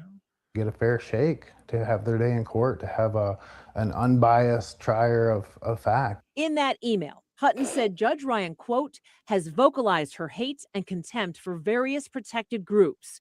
Once the recordings were shared with those state and county officials, Judge Ryan was removed from her docket. And now back to today's episode. That's the lady we're talking about here. From her docket in August of 2024. It's the same lady reporting. It is the same. It's the same exact lady. It's fucking throwing me off. Black. I'm so off at this Black Lives Matter. #Me too. Everybody catching strays. That's not even the same movement. Them was years apart. Oh my God. I'm like, you. On Wednesday, a judicial vacancy was posted on the State Bar website saying the former Oakland County Chief Probate Pro Tem Judge was vacating her. They put a now hiring sign out front. That's crazy. We do all look the same. I'm just going to say it.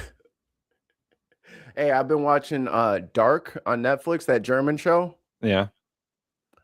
Apparently, I only know what American whites look like. It is really I am having some facial blindness issues because like everyone's German. It's the whole show shot in Germany, and they're all like right outside the Black Forest, and like everyone's got very, very pale skin and very dark hair, and some dirty blondes. And I'm just like, is that the dad?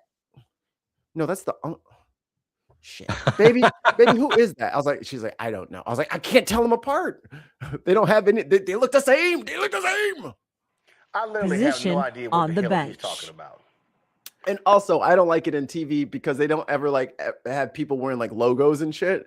So everyone's like in this like plain, you know, looking like a fucking Zoom kid out there, just wearing like a single solid color shirt or something like that. Throws me off.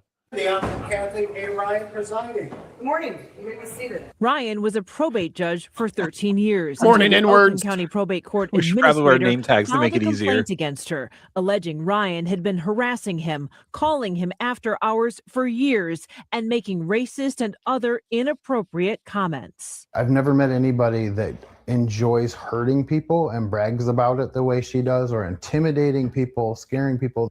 Hutton says his complaint was not acted on for months, so he then sent the recordings of his calls with Judge Ryan acted on. I'm just going to say that painting back there is amazing. I took it in a moment and I still like it. Check that out. Lovely. Oh, that's very nice. With the water reflecting it back. Oh, great image.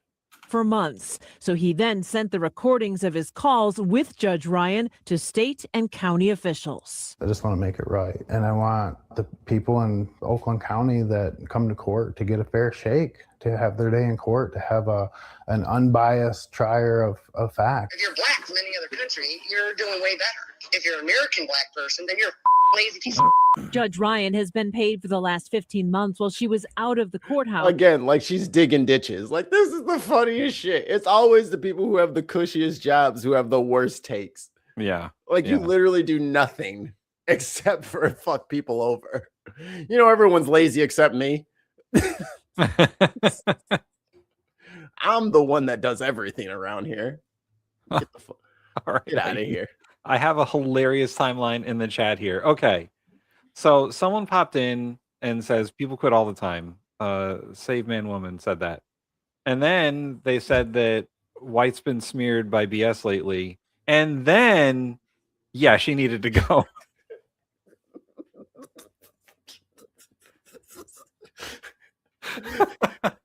I literally covered this last year, so I saw the update pop up through my feed. And also, if you guys want that, here, fuck ground news. Here's what you do. That's from ABC7 in Detroit or something like that. Each city has its own ABC, has its own Fox, has its own CBS subsidiary. They do real journalism still. So you can find out very important things. Like, that is not going to make it to the national spotlight. Yeah, and that's why local journalism is so important. Which is why I'm not giving my $2 to Wikipedia. You need to give your goddamn money I'm to not us. giving him nothing. Us. Give it to us. Yes. Super chats, memberships, like and subscribe. Taxpayers have been footing the bill for visiting judges to handle. I'm done with that lady. All right. Patreon.com/TheBinPodcast. Where was it? Ooh, put the Trump Warren thing on there. I put a video. Yeah. This is what the episode of the show's all about. The title. What do you have to do to get Donald Trump to pick up the phone and call you? It's our old friend. LOD. What do you have to do? I'm gonna okay, Smeagol. You got your riddles in the dark. I got this. What do you have to do to get Trump to pick up the phone and call you? I'm gonna say it's a minimum of $1 million. I would say. And a Big Mac. Orange paint for sale. Buy one, get one. Orange paint. I hear he's fond of the quarter pounder with cheese. I'm just saying he's going to need that paint in bulk. So if I say, hey, big bucket of orange paint for sale. Would you like a donation to your ballroom, sir? I need that paint. Here's how Senator Elizabeth Warren did it today. President Trump's tariffs are driving up costs for families. Millions of Americans have lost their health insurance so that Republicans could fund tax breaks for rich people. ICE is sowing chaos and terror in our communities, resulting in the tragic killing of Renee Good in Minnesota. And Donald Trump's view of the First Amendment is that he gets to say whatever he wants, and he gets to use the power of government to silence, extort, bankrupt, or even prosecute anyone who criticizes him. Acting like a wannabe dictator that he is, Trump is trying to push out the chairman of the Federal Reserve Board and complete his corrupt takeover of America's central bank. We have that statement, if you'd like to hear it. I put that on the list too. Oh, you got that in there too? It's less than 2 minutes. Good evening. Good evening. Good night. On and Friday, good luck. the Department of Justice served the Federal Reserve with grand jury subpoenas, threatening a criminal indictment related to my testimony before the Senate Banking Committee last June. That testimony concerned in part a multi-year project That very same Fed chair. to renovate historic Federal Reserve office buildings. He did forget. He does that all the time, though. His Just like brain the fucking, just like that fucking Mexico deal is like, who the fuck wrote this goddamn deal? This deal is bullshit. I hate this deal. Fucking rewind 4 years. You're like, this is the best deal that there has ever been since the history of paper. And then it's like, dude, how did you forget that you made this? This is I love Tesla. This is not fair to me. This is not fair. You did it. And everyone was like, all right, whatever. He forgot. I have deep respect Thanks, for the Wilbur. rule of law Thanks. and for accountability in our democracy. No one, certainly not the chair of the Federal Reserve, is above the law. But Well, this except for the president. unprecedented action should be seen How many of these old white dudes start putting some panties on their necks? Jesus Christ. Put something over that thing. Gee, I don't want to see this. in the broader context of the administration's threats and ongoing pressure. This new threat is not about my testimony last June or about the renovation of the Federal Reserve buildings. It is not about Congress's oversight role. The Fed, through testimony and other public disclosures, made every effort to keep Congress informed about the renovation project. Those are pretexts.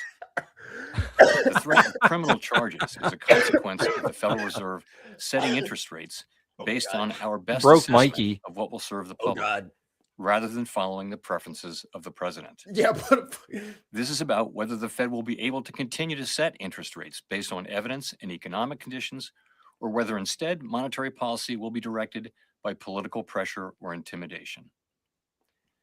I have served at the Federal Reserve under 4 administrations, Republicans and Democrats alike.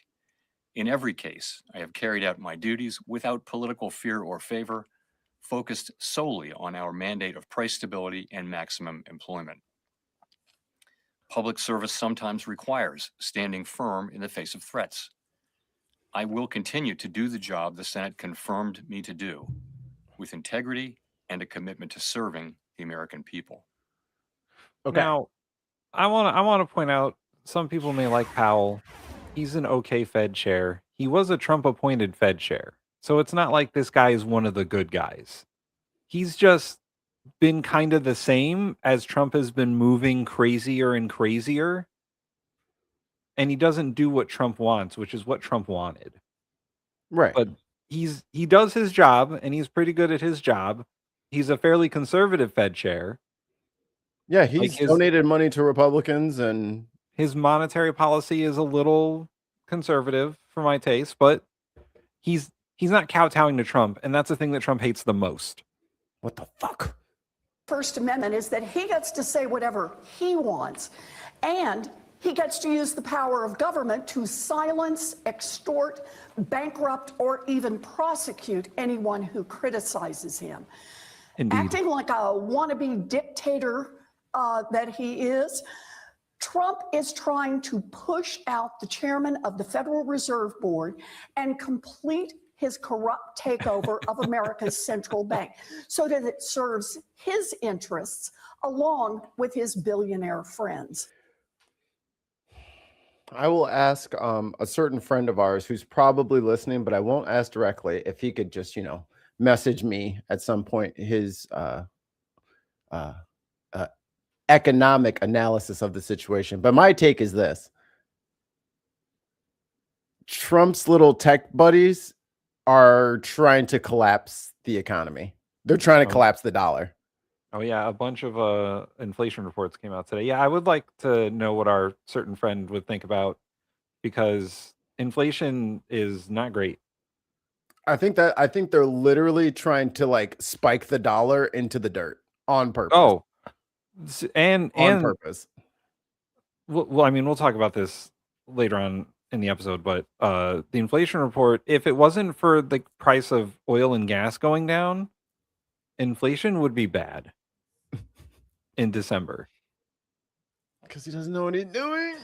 And he has invaded Venezuela to boost the profits of oil companies and has announced that he will run the country.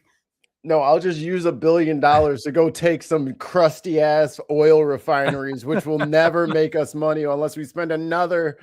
This is so stupid, man. My favorite thing is that the execs from Exxon were like, listen, it's not worth investing in Venezuela. And then Trump was like, well, if they don't want it, then they're not going to fucking get it. No one wants it. That's why their country is in fucking. All right.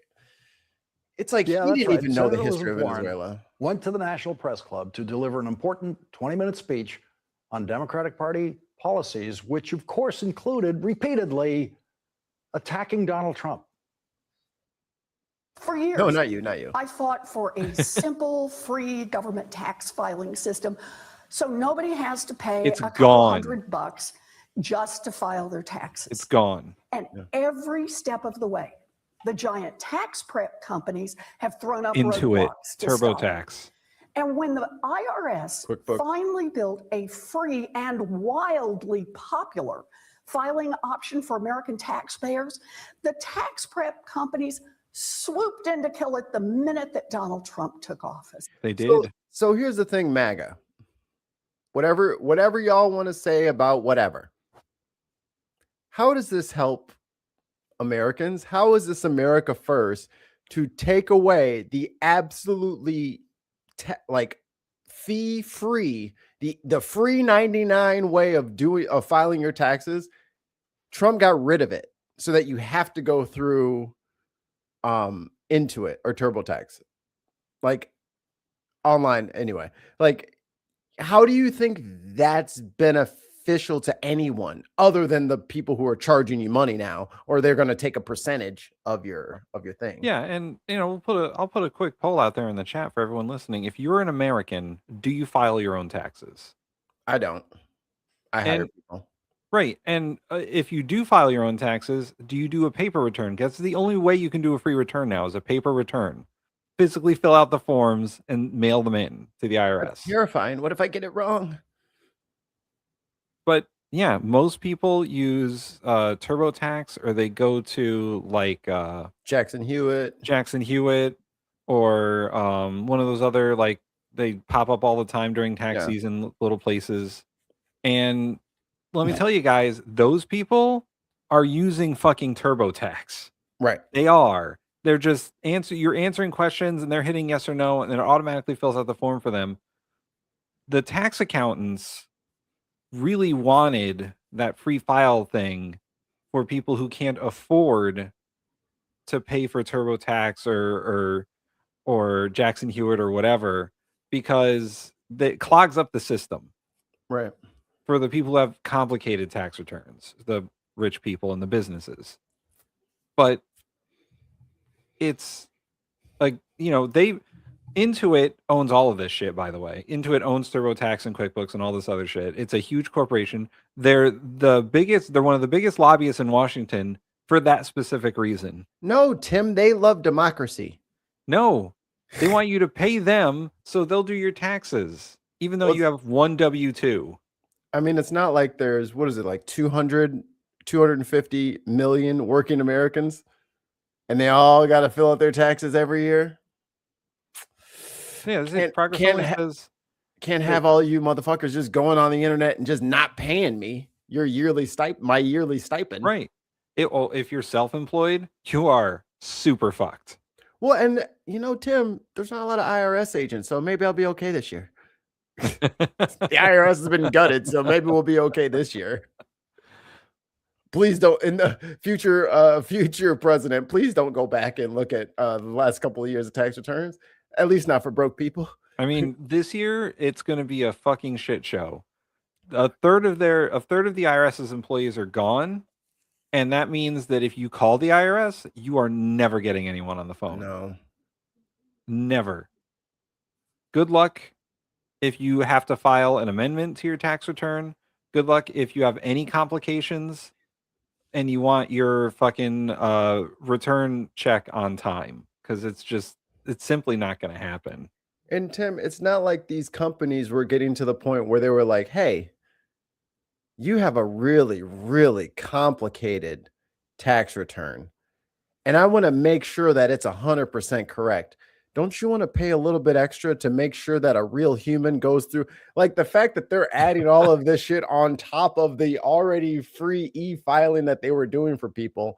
And don't you want the insurance on this? And hey, why don't we just take out a little bit of your money now and then a little bit later, and then you could just pinching off of people's tax returns. Just pinching. Yeah. Crazy. In a response to a question after her speech at the press club, Senator Warren said this. Yes, your hog is Donald seductible. Trump, has he lifted a finger to move that bill forward in the House of Representatives? He sure knows how to get on the phone when he doesn't like what they're doing over the Epstein files. He knows how to get Kay in the chat says Credit Karma let you file for free for years, and then 1 year their filing section was just a link to send you to TurboTax. Yeah. You know why? Because Intuit bought Credit Karma. Yep. Remember all the like anti-monopoly trust? Intuit needs to be looked into, because they are a fucking monopoly when it comes to financial services. They're a fucking monopoly. The UK has 20,000 pages of tax legislation. We just need, like, Western democracies need a reset on tax policies. Just a full reset. We need to just go back to the fucking drawing board, get one big clean piece of paper, and start again. Because this shit is so convoluted and counterproductive. Like we waste probably, I don't even know how much money we're wasting trying to make sure that we're not wasting. Like there's so many people going after like people who barely make any fucking money that we don't like, we're missing out on the billions of dollars that are just not getting taxed. Elon Musk. And this could be solved very easily and save a lot of people money. Not everyone, but a lot of people money if the government simply did your taxes for you. They already get all of the information that you get. Just they will send you a bill or a check saying we calculated your taxes, check our work, but this is how much you owe or how much you're receiving. And then that's it. They already get all that shit. The IRS has your W-2s, your 1099s, you know, your mortgage and all that stuff as information that they get from various companies. Already. Right. So they could do it for you. It wouldn't cost you any money at all. Why unless should you have a right. And unless you have a complicated tax return, which fine, hire an accountant for that. That's what they're for. But if you're just like me or you, Mikey, we don't need to be doing that shit. It's a burden on us. And it costs us money to that we get don't our need. money. Right. And it's always around tax time that everyone's just like, oh my God, you know, it's these Democrats. I tell you, man, look at the amount of taxes I paid this year. Look at it. You know who's not saying that? Rich people. Yeah. Yeah. So if you're mad, join the side that is saying tax rich people, which is neither the left nor the right. It is the people side, which is how about the fuckers with the yachts? Can they actually pay something into the goddamn system here? Because I don't think their $1 trillion businesses are, you know, just running independently and not a burden on America. Because I mean, the government already does some of that shit. Do you have to calculate your property taxes? No. The government calculates your property taxes and sends you a bill. Like they're already capable of doing that. And it should be a holiday. Yes. That's one thing I do want to steal from it. The Andrew Yang campaign is tax day should be a thank you day. We should get the day off. I want fucking parades. I would like I want the fucking Blue Angels flying overhead and then just drop fucking $100 bills. That's what I want. When he doesn't like what somebody's trying to do over Venezuela. But is he on the phone to say, move that housing bill so that we can start right now today on expanding more housing in America? Nope. We should make a what if series. Like, what if she had won? Oh my God. What if the DNC didn't screw over Bernie Sanders? Every night I wake up in cold sweats. It's just, they cheated. God damn it. And then now that the DNC cheated Bernie out, our one true progressive chance for any sort of normal fucking country. Now I gotta fucking sit here and eat shit from these weirdos online. Like, you love Biden. I was like, I don't fucking. Oh my God. Again. Biden is one of you. You should love Joe Biden. Did get on the phone, and for the first time in his life, he called Senator Elizabeth Warren. Joining us now, Senator Elizabeth Warren of Massachusetts. She's the top Democrat on the Senate Banking Committee, a member of the Senate Finance Committee. Senator Warren, I need to hear all about it. Are you in a car when the phone? I'm just saying her closet must be entirely this color blue. She is only in that color blue. Phone rings. Where are you? Is it a cell phone call? Hoodies, blouses, What's blazers, all the same color blue. Let me say just a little bit more about setting the scene. I appreciate that you picked out long excerpts, but basically what I said in that first part was talking about where Donald Trump is. The urgency of Democrats must win in November 2026 if we're going to have any hope of putting some restrictions on Donald Trump. And so what the speech was about is how Democrats do that. And the answer is we deliver on a populist agenda, that we make it clear that we understand that families are being pressed financially and that we have concrete proposals that are good, that will make a difference. And by damn, I remember when Democrats stormed the DNC conference to stop the steal in support of Bernie, all dressed as unicorns. Shamanic unicorns. Oh, man. A dramatic reading from Person Impersonator. It's insane. She is looking royal as fuck. Damn it. God damn it. Now even reality's gone partisan. That we show we have some spine and that we're actually willing to get in there and fight for it. That's what the speech was all about. And I drew the contrast with Donald Trump about how on day one, he promised he was going to lower costs. Here we are a year in, and the cost of groceries is up. The cost Coffee's of up housing is up. 30%. The cost of utilities is up. The cost of healthcare is up. All driven. Look, everybody, y'all are, look, what, 14 months and now he's supposed to know what he's doing? Okay, it takes time. Wait, Mikey, he's never been president before. How could he know? How could he possibly know? He's never been president before. I'm not sure how to lower your costs, but I am sure how to spend your money. So I need my ballroom. I need to gild this whole fucking White House. I'm going to just start fucking bedazzling every fucking thing in this White House. I'm going to put fucking signage up so I stop getting lost all the time, because it's very confusing when there's 5 buildings on one piece of land. I just end up in the bathroom over and over again. Never mind the fact that he just gave ICE how much money? And where and how much did y'all want for to keep the breakfasts and the SNAP payments? You putting it together yet? He's eating your money.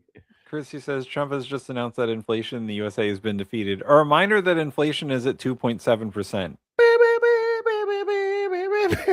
And by the way, it's only at 2.7% because gas and oil prices were down 3% in the month of December. Otherwise, the average rate of inflation for everything fucking else is 3%, which is good. Which is a whole percent higher than what they want. No, it's good. It's good.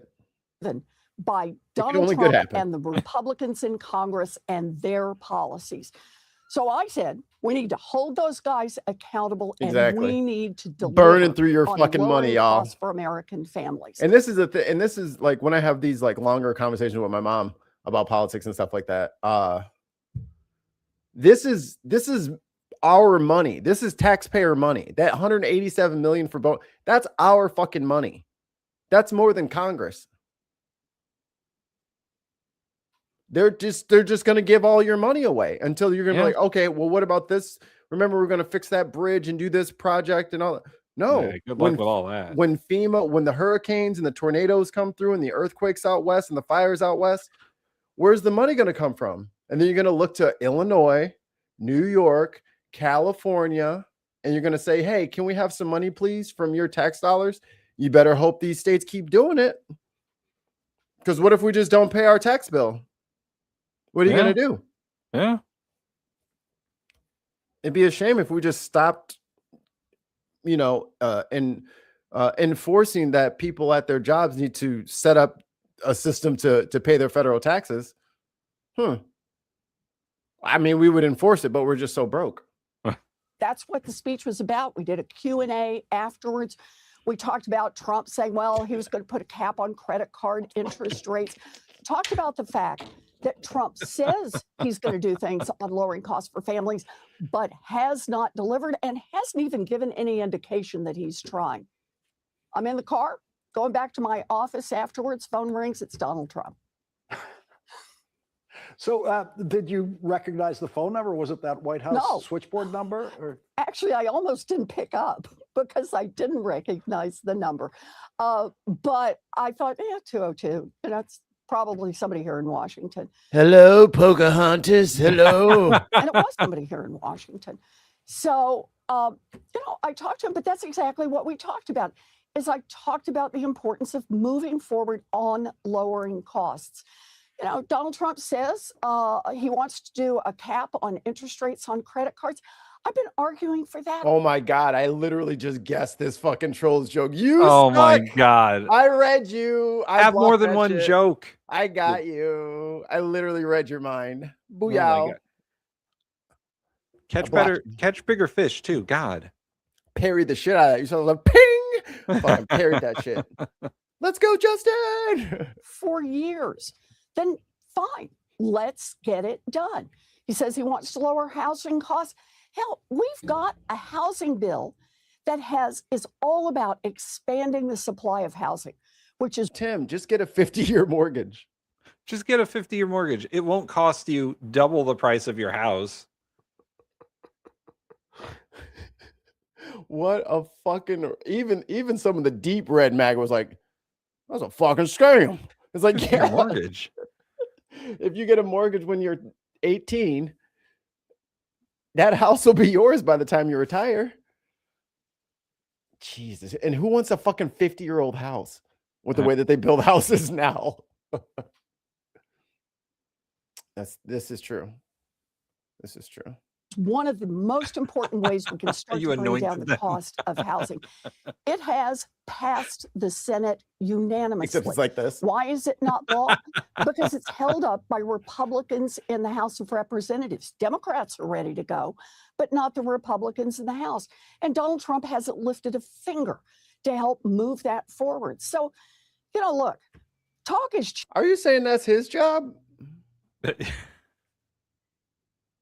It couldn't possibly be his job. Why does he have to do it? All these people in here, just because he promised something doesn't mean he has to do it. Cheap. I get it. What I want to do is I want to deliver lower costs for American families. And that's what Yeah, Wilbur nailed it. Dude's ideas are insane. Kamala wanted to give first-time home buyers $25K, but sure, 50-year mortgage sounds reasonable from a guy born rich. And this is at like 7%, guys. This is astronomical fucking interest rates to get into home buy. Like, this is the literal worst time in American history to buy a home. And this is why we had so many, especially me, had so many fucking complaints about Joe Biden by no regulation on private equity. Private equity came in, and you heard about the Airbnbs out west and people getting pissed off and like, yo, my rent's getting out of control. And like, there's nowhere to rent because half of these places are just like these weekend rental places. And then they sit empty for the rest of the month. And they said, so there's all these empty properties that people are just sitting on because they want, ancillary income, tertiary income. Did Biden do anything to fucking stop that? How about everyone talks about Biden didn't forgive the student loans. How about the fact that Republicans and Democrats let these colleges jack up tuition for no fucking reason? Tuition went from being, you could get your degree for like $50,000 to $200,000 to $300,000. Where's the explanation for the 4x, 5x, 6x increase in tuition costs? Yeah, Where's the explanation for that? I think college tuition is 4 times the rate of inflation. That makes sense. To who? And then you want us to pay the fucking money back in a fucking job market that doesn't exist, a housing market that you gave away. And then you wonder why you can't get anybody to fucking vote for you. But he's bragging to everybody about how we recovered better than everybody else in the G7 after COVID. We don't fucking care, bruh. Nope. I don't care that you made your corporate friends more money than the rest of the country's made their corporate friends. We still got $300,000 student loan debt, no health care to speak of, and you can't buy a house unless you want to pay 7%. Trump is currently speaking in Detroit at an economic club. I'm monitoring it to see if he says anything fucking crazy. Graham Plattner dropped out of his race. He should. He been begging for money for a few weeks. His campaign ran out of steam. After that Nazi thing happened, he was done. If he was smart, he would have just said, you know what? I'm going to step back. Here's my number 2. I think they can do it. Ba, ba, ba, ba, ba. They always got to take it to the chest. It has to be them or no one at all. It's greatly disappointing that a candidate with such a message fell apart like that. But it's his own fault. A message here from Justifina. Here in BC, rent is over $2,000. I work for the municipality, and how we live is kind of comfortable. 10 years ago, you wanted a job in the municipality because you were rich. I save a little, and I'm thankful I can, but I know minimum wage here needs 2 or more jobs to survive. It's sad. And I don't know how it's going in BC, but at least here in the Chicagoland area, I think I covered this to literal death. Other states are getting loans to buy up the single family properties in other states. So a Georgia company, for example, owns 300 properties in Chicagoland. They are not, they just can set the prices to whatever they like. And it seems like most of these private equity firms are using RealPage, which is a bogus metric to adjust their rents. And they're screwing up the buying market as well, because they will buy homes and then say, okay, this house is on sale for $600,000. Every other house in the neighborhood is $200,000. And then guess what? They'll buy the house from themselves and then say, look how these houses are moving. So now all of the prices around the neighborhood just start to increase. And then who's the only people that can afford those higher inflated costs that people selling their homes are looking for? Other private equity firms. So we've been priced out of our own market, even though we live here and they live in Georgia. Cool. Just play other people's markets against the people that live there, and then take that money and then funnel it back to your state. I think that money should have to stay here. They need to put up legislation. You can't do it. You shouldn't be able to do it anymore. Your money has to stay in Illinois. If you're taking rent, it needs to be spent in the state that it's collected in, as opposed to just funneling money from Illinois into poorer states.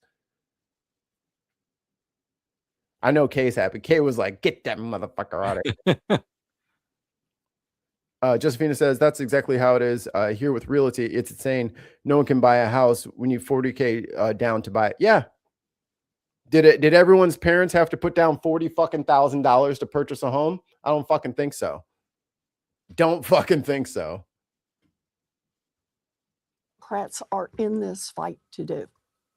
So the White House issued a statement about this call, saying his tie is matching her blue, by the way. Warren had a productive call about credit card interest rates and housing affordability for the American people, the official said. That strikes me, Senator, strategically as an attempt by the White House by Donald Trump, to try to get himself associated with you, because he may believe that voters trust you on these issues more than him. Yo, where's Katie Porter and her whiteboard, man? Right. Well, look, this is the deal right now. The White House is beginning finally to feel the heat. Hell yeah. We attempted to ban algorithmic rate setting in our city. It's illegal in Michigan. Thanks, Snyder. Yeah, good shit. That American families are in worse financial shape than they were when Donald Trump was sworn in a year ago. I'll just pick one on this, Lawrence. Did you know that foreclosure rates, mortgage foreclosure rates, people losing their... What? Oh yeah, the FIFA, there's been a mass cancellation of FIFA tickets because nobody wants to come here and then get harassed by ICE. Yo, 2 British pounds. Thank you to... How many people would...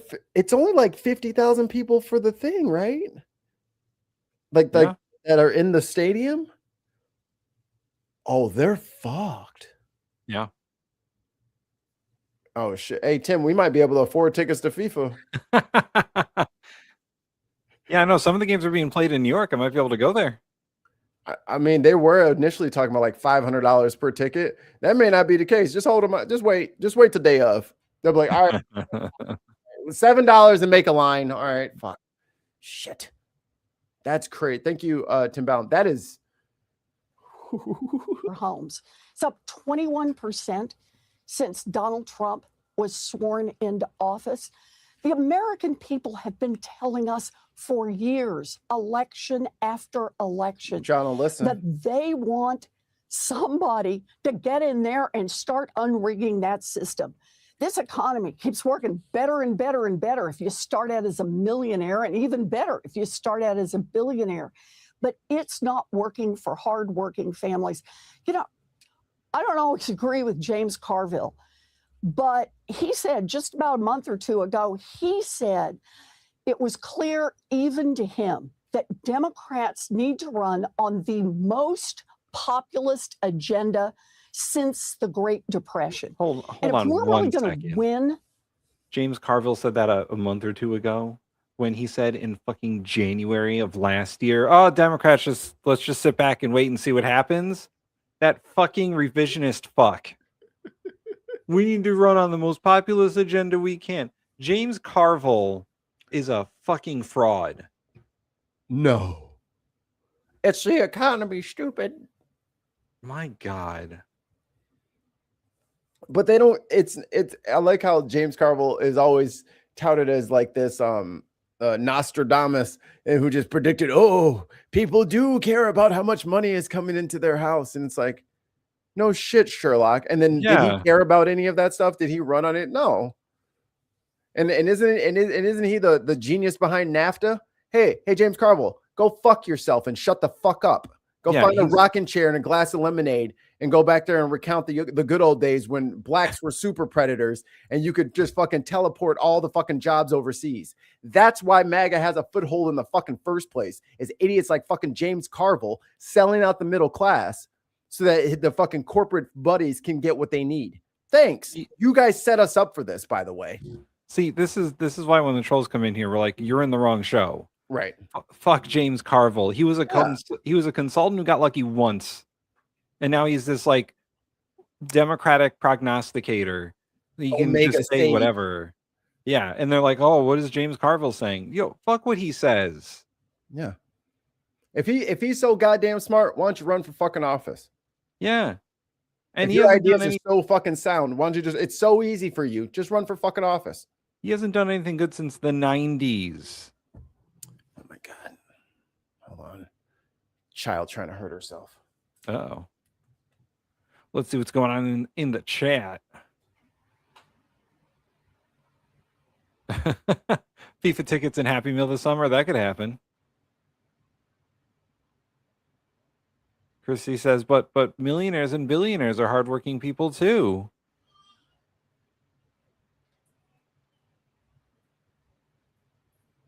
Let's see. But when FIFA comes, it will be so many more. It's extremely sad. The government denies they ship them here 8 hours north. They built shelters, but put strict rules on those shelters with addictions. It's not cut and dry. They say we built these places for them, but we'll deny them a warm place to be. Yeah, FIFA's corrupt as fuck anyway. Like, I don't know if anyone follows, like, I mean, Europeans and whatnot probably follow FIFA pretty closely, but that organization, I mean, they gave Trump a peace prize for doing nothing. They gave him an appeasement prize. Oh, we're just talking about how fucking corrupt FIFA is. Right. And even the FIFA people are like, ooh, it's in the US. Yeah. I'm gonna just watch. I think I'm gonna just watch this year. I was thinking about throwing a party. Because we just finished the deck. So I think I'm gonna have like a flat screen out there, and then we can just like have drinks. And yeah, I'm not going to the United States. this election in November 26, that's exactly what we've got to do.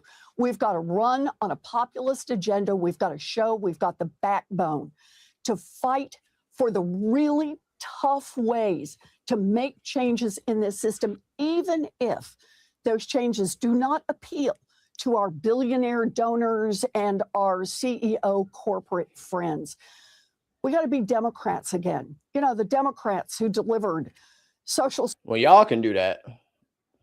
I'm actively trying to get rid of every fucking one of you. I think everybody who's in Congress right now, except for like 10 people, should be primaried and removed. Yeah. Warren's one of the people I would keep. Sure, she can stay. AIPAC is trying to buy my race, and we're not going to let that happen. That's why this week is Fuck AIPAC Week. My name is Kat Abou-Ghazaleh. I'm a Palestinian American running for Congress in the 9th District of Illinois. What did you say?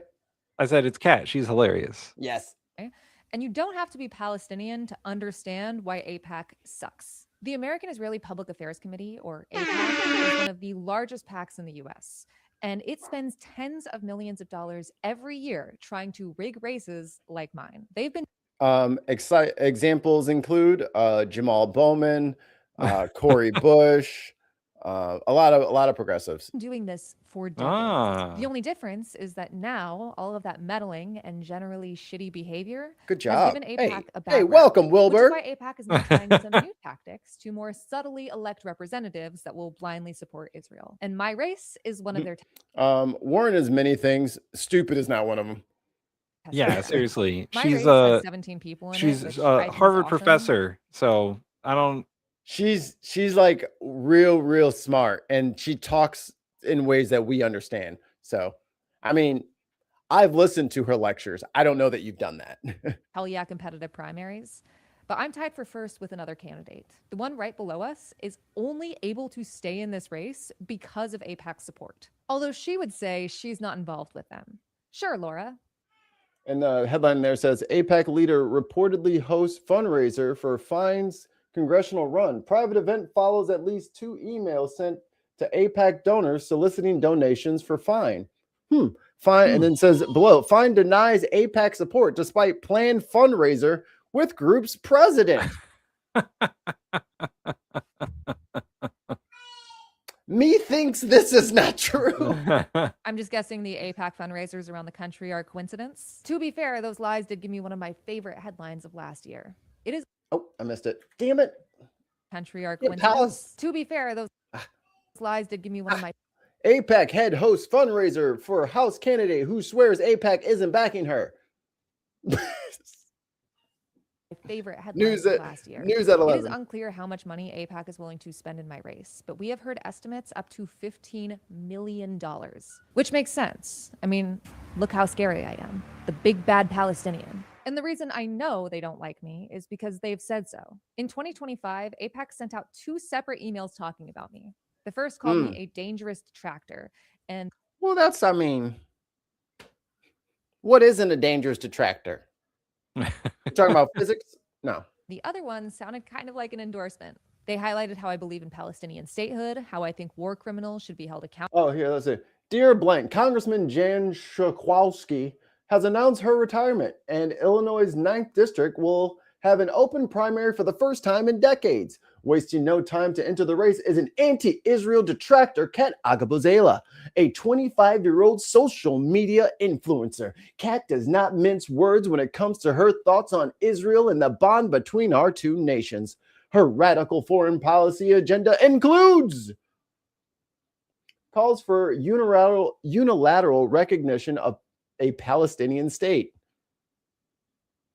Yeah, that sounds really bad on you guys. That's and very, labels Israel's presence in the West Bank as an illegal occupation, as the rest of the world has. What a radical idea!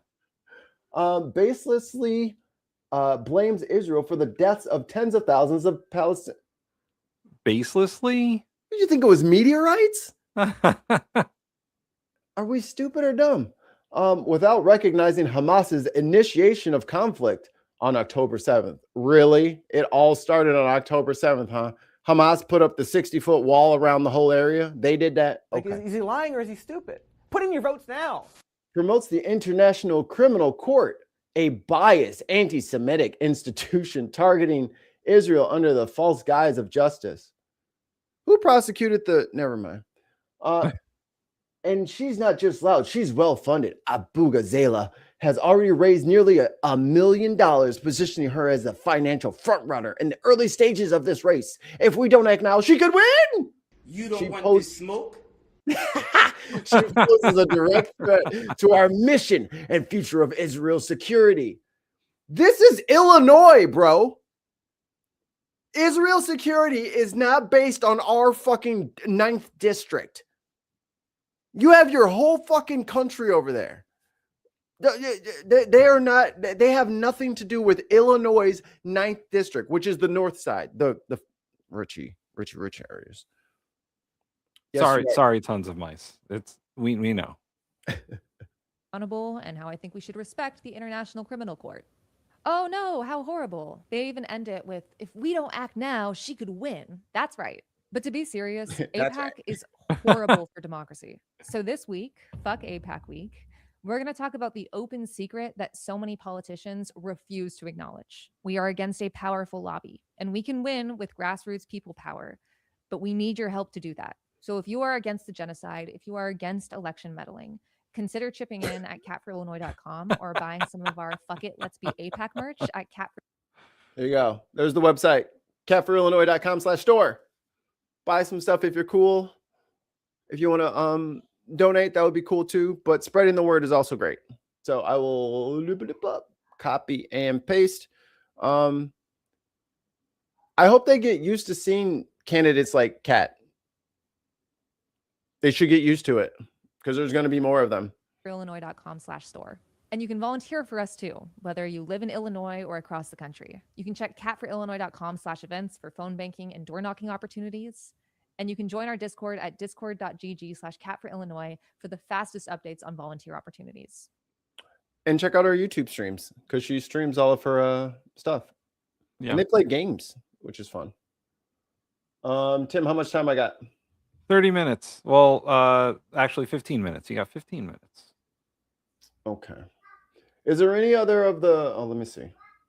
Any other sad stuff or serious stuff?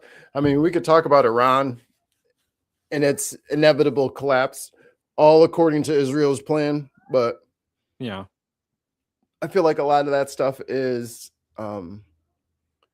it's another reminder that, as much as people say that CNN and MS Now and all that stuff is in the tank for the Democrats and all that stuff, that's not the only people that they're in the tank for, because it is like you really have to like watch Al Jazeera or Deutsche World or some. You really got to get out of America to get any kind of like coverage, right, of the Middle East anymore, because they'll just lie to your face. Just right to your face. Just tell you shit that is literally not happening. Like in Venezuela, they said Stephen Miller gets on TV and says no one was killed except for a couple of Cubans. No, they're saying over 100 civilians have died. Right. From their attack. Here we can watch. Why don't they greet us as liberators, Tim? We can watch 10 minutes of Trump rambling on about whatever he's talking about. Made in the USA. In other words, we're only letting that take place if the he looks like shit in Detroit or yeah, in the USA. Our tax cuts also provided 100% bonus depreciation on all new equipment and capital investments, meaning that for any manufacturer looking to bring production back to America, you can write it all off, everything, not in 38 years, not in 44 years, in 1 year. You write the whole thing off. It's not a scheduled depreciation. It's an automatic 100% depreciation on any new factory you build between now and the end of the year. It's not like we needed that money. No, and and Trump was probably right. He's probably like, oh, this never happened before. It doesn't happen. You're not supposed to be able to do that. You don't depreciate buildings. Because it's grifting. It's grifting. It's a grift. In 1 year. That's the biggest thing. I think that's the biggest thing. That's the big job producer. And I've cut an unprecedented number of burdensome regulations. Email me your tax in the return. history of our country in cutting regulations. I promise to cut. Email it to us. Old regulations for every one new. Hey, dumbass. Obscure your shit and send it to us. No, he doesn't even have to. Hey, dumbass. You know that the last 3 years was the same tax code as it is right now, right? Biden never got rid of the fucking Trump tax cuts, you fucking dumbass. That's why we were mad at him. The Tax Cuts and Job Act that was passed in 2017 was renewed this year. with a few exceptions. They gave people bigger tax breaks, but it's been the same since 2017, you dumb motherfucker. It's 2026 if you were unaware.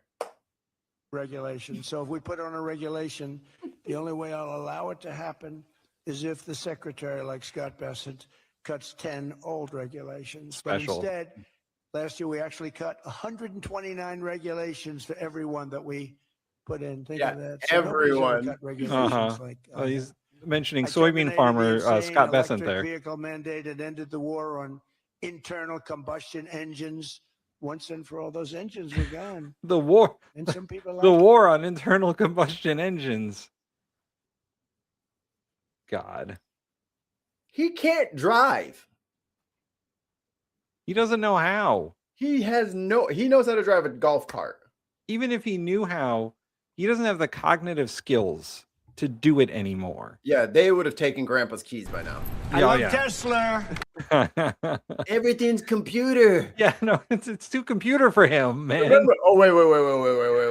And this is these are the moments you have to cherish. Remember when that dumb motherfucker was having the fucking the welcome to the White House Tesla 10th event where we got Teslas, we got Model X, we got Model Y.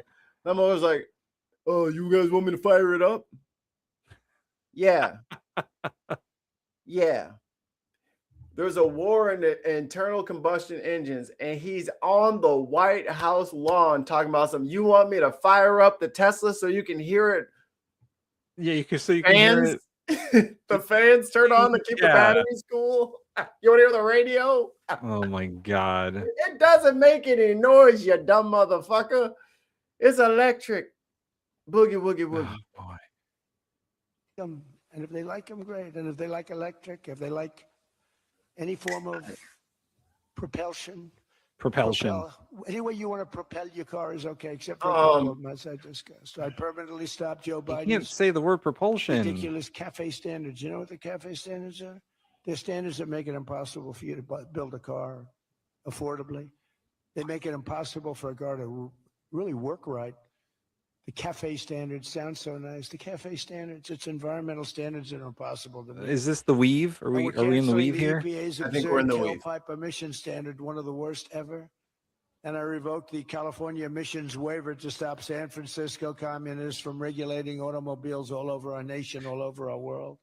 He didn't do that. I have done so much for the car. All over the world. All over the world. In California. Yeah, Jesus Christ. You guys can't tell me this guy is fucking intelligent. Stop it. Okay? Do not gaslight me one more moment. That motherfucker is stupid. He just said, I cut the tailpipe emissions in California, which is going to affect the cars in California and really the whole world. Are you stupid or dumb? Come on, man. I'm tired of the bullshit. Y'all gotta stop fucking gassing this dude up. He is literally dumb. Oh, and also that Shirley kid who did the fucking the Minnesota Somali hit piece. Yeah. Did you see his little interview with the Channel 5 kid? The other kind of like dingbat that just walks around shit. Bro, he has them little squirrely, like squiggly shoelaces because he doesn't tie his shoes. And his mother drives him everywhere. Like they literally grab somebody from special ed and has him out there. I'm like, yo, he's actually like in these programs. And now they got him out on the main stage trying to do interviews with people. Why is the cat trying to? Okay, cat, you want to climb in there with the kid? Good luck. May the odds forever be in your favor. But they got him out here like he's some public figure. He is getting lambasted. I'm like, oh my God. Here we go. Yep. Here we go. Yeah, he was not built for it. No. I thought it was possible to do this. And that's why your industry, and not everybody's in the car industry. How many people are in the car industry in this room in one way or another? That's a lot, relatively. It's not bad. Another urgent priority for bringing down the cost of living is to stop the colossal fraud that is bleeding American taxpayers absolutely dry. The fraud being committed by the Somali population in Minnesota. Have you heard of them? They're lovely people. Freaking cat. is monumental. And California, Illinois, New York, and others are just as bad. Our country has been losing over $500 billion to fraud every single year, but those days are over. We have the best group you've ever seen assembled going after fraud. He's pardoned $2 billion of restitution. Somali scams, ending the brazen and shameless theft of taxpayer dollars. Where's Rick Scott? Oh, he's in your It's going fucking on in cabinet. Maine too with Somalis. You know, and they don't take our ships anymore. You know why? We hit them with the same missile that we used to hit the drug dealers coming in with the boats. You know, we have. Oh, did coming you? in by sea. Did you? I mean, that's more war crimes. Here, pause it real quick, because that's the other thing that did we put a clip in there about that? I don't know if we did. I don't know. Oh, I put it in the group chat. That's what it was. So apparently, for some of these drone strikes, they have drones that look like passenger planes. Oh, yes. And I've seen this. They're bombing with. Mm-hmm. So they're bombing with planes that are remote controlled and look like civilian aircraft, which is against all sorts of rules of engagement. So many rules. Because we want our civilians to be safe. Civilians look like civilians. They're clearly not part of a fight. And warplanes look like warplanes. Your weapon systems need to be on the outside. Oh, thank you, Wilbur. $1.99 from Wilbur. Glad I found your stream very exciting, very entertaining. Let me Your data, dumbass. Oops, sorry, not that one. That one. This is sick shit. Wait. Girls are fighting, aren't they? Wait.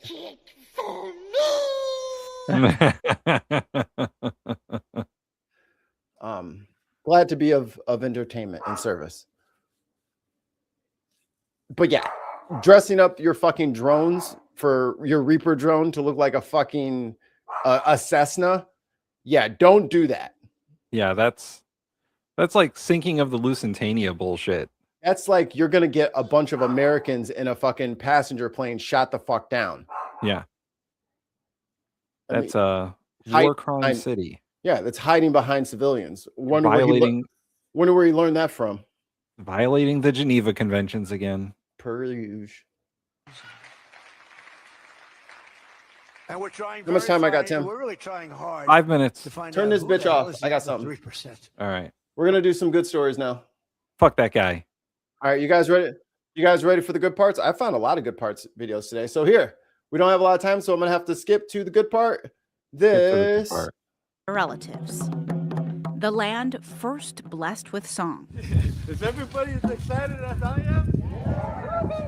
We're gonna sing a song. Welcome, are you relatives?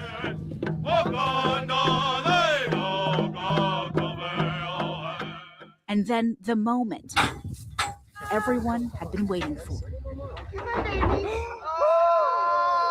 It's a buffalo. Wow. The Thunder Beast. Bison. They're home. Welcome home. Stepping back onto their homeland for the first time in more than a century. It's really important and awesome to see. Yes, they got 6 bison back onto some reses over here in Illinois, and I am ecstatic. Like, there's little moments like this that just kind of like make my blackened nihilist heart sing praises, because I love learning about Native culture and Native history and stuff like that, and seeing a bison. If you've never seen a bison before, they're absolutely terrifying. They're giant. It is it's the biggest thing you've ever seen. Like, it's like if there was an elephant version of a cow. Like, they're just so huge and make all these noises, and to think that there were herds of millions of these just all over. And you know, somebody not going to point any fingers, white people. Yay! I knew that's why I like it. Mahoose. And to see them back on the prairie is just it's just a little piece of me just gets so it's another herd that is hitting the grounds in a good way. More than 200 years ago, bison roamed freely across Illinois. But as the Industrial Revolution reshaped the landscape with development, these bison disappeared. And protecting them, we're protecting ourselves. We'll have to do a Patreon only. Yeah, I don't think you want the sauce that comes out of those buffalo. Oh, yes, you do. Because again, they delicious, provided us Tim. with everything we ever needed. Now, after decades of careful land management, there are finally enough bison to bring them back, returning in small pockets like this across their historic North American range. It's a great thing that they're doing, bringing them back. Lisa Burnell watches alongside her mother and son, 3 generations together, passing on that story. And you know they dedicated because it was colder than a bitch. Whoo, it was cold. This shit sucks. All right, more good news. I'm blind. What's in this box? Oh my god! Holy shit. This guy is intense and I love his energy and it matches my I'm eyes. blind. What's in this box? Oh my gosh, I feel braille! It says handmade in England. Wait. Dude, it's an amp! Is this victory? Stop! Are you kidding me? I'm gonna cry. Oh my gosh, there's braille on an amp! Not a braille note. Dear Anthony, we heard you wanted to try a victory amp. So we set ourselves a challenge and came up with this unique design just for you. Are you serious? I think this is the first amp in the world to ever do this. Reverb, dwell, the fact that this is all in braille. Do you know how many times I have to ask a friend, hey, what is this control? What's it at? This is the most amazing amp I've ever touched, and I can't wait to play this. I didn't even know all this stuff was on amps on the like I get his excitement. Maybe I should read the shit on the back of my amp because I never thought about the fact that I just abuse the fact that I can just see what it says. I need to get back behind my amp and see what it says. back. Gotta bring this to the jam room. I think we're all dialed in. Let's try it out. Here's my clean signal. Now I see with some pedals.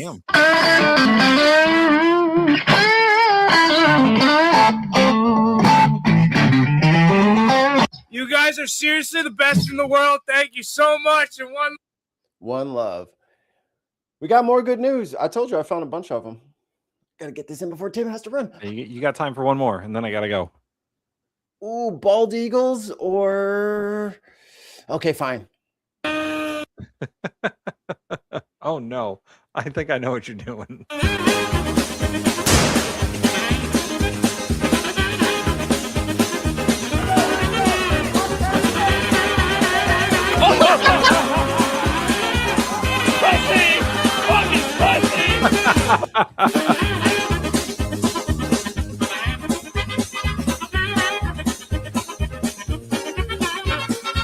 This guy's jogging away from him.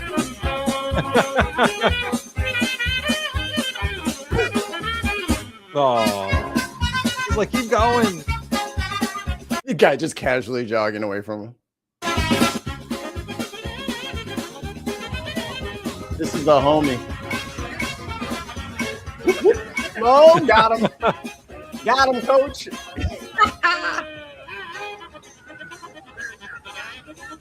I mean, look at all of them. All of them. Oh, boy. All hat and no cattle, baby. All hat and no cattle. I'm sneaking in the bald eagles. Missouri. We're at Les Bluffs National Wildlife Refuge. Oh my gosh, that is so good. I'm a New Year's birder. Eve, I think it was. I saw where they had a record number of eagles. Made about a 7-hour drive up here and try to get that moon just to the side. Oh my God. Oh my God. What a shot. What a shot. I'd never been here before, but I had some friends that had. The eagles. We came here to photograph the eagles. And when I pulled into the refuge, I had to catch my breath. I couldn't believe how many eagles I was seeing. Oh, it's awesome. There's They're no all other place you get robots. to see this many eagles. Clearly, they're all cameras. It's really neat to be able to see this. The state of Missouri itself is known as one of the most well-known states for wintering eagles. And we've been seeing an increase in eagles now for years. Our previous record was... So go out there and maybe you'll see an eagle today. All right. Yeah. All right. We got a few eagles around here. I saw my first bald eagle in the wild probably like 3 or 4 years ago, and I almost wrecked my car. Radiates freedom. America. But hey, do not let them take your joy. Yeah. Do not comply in advance.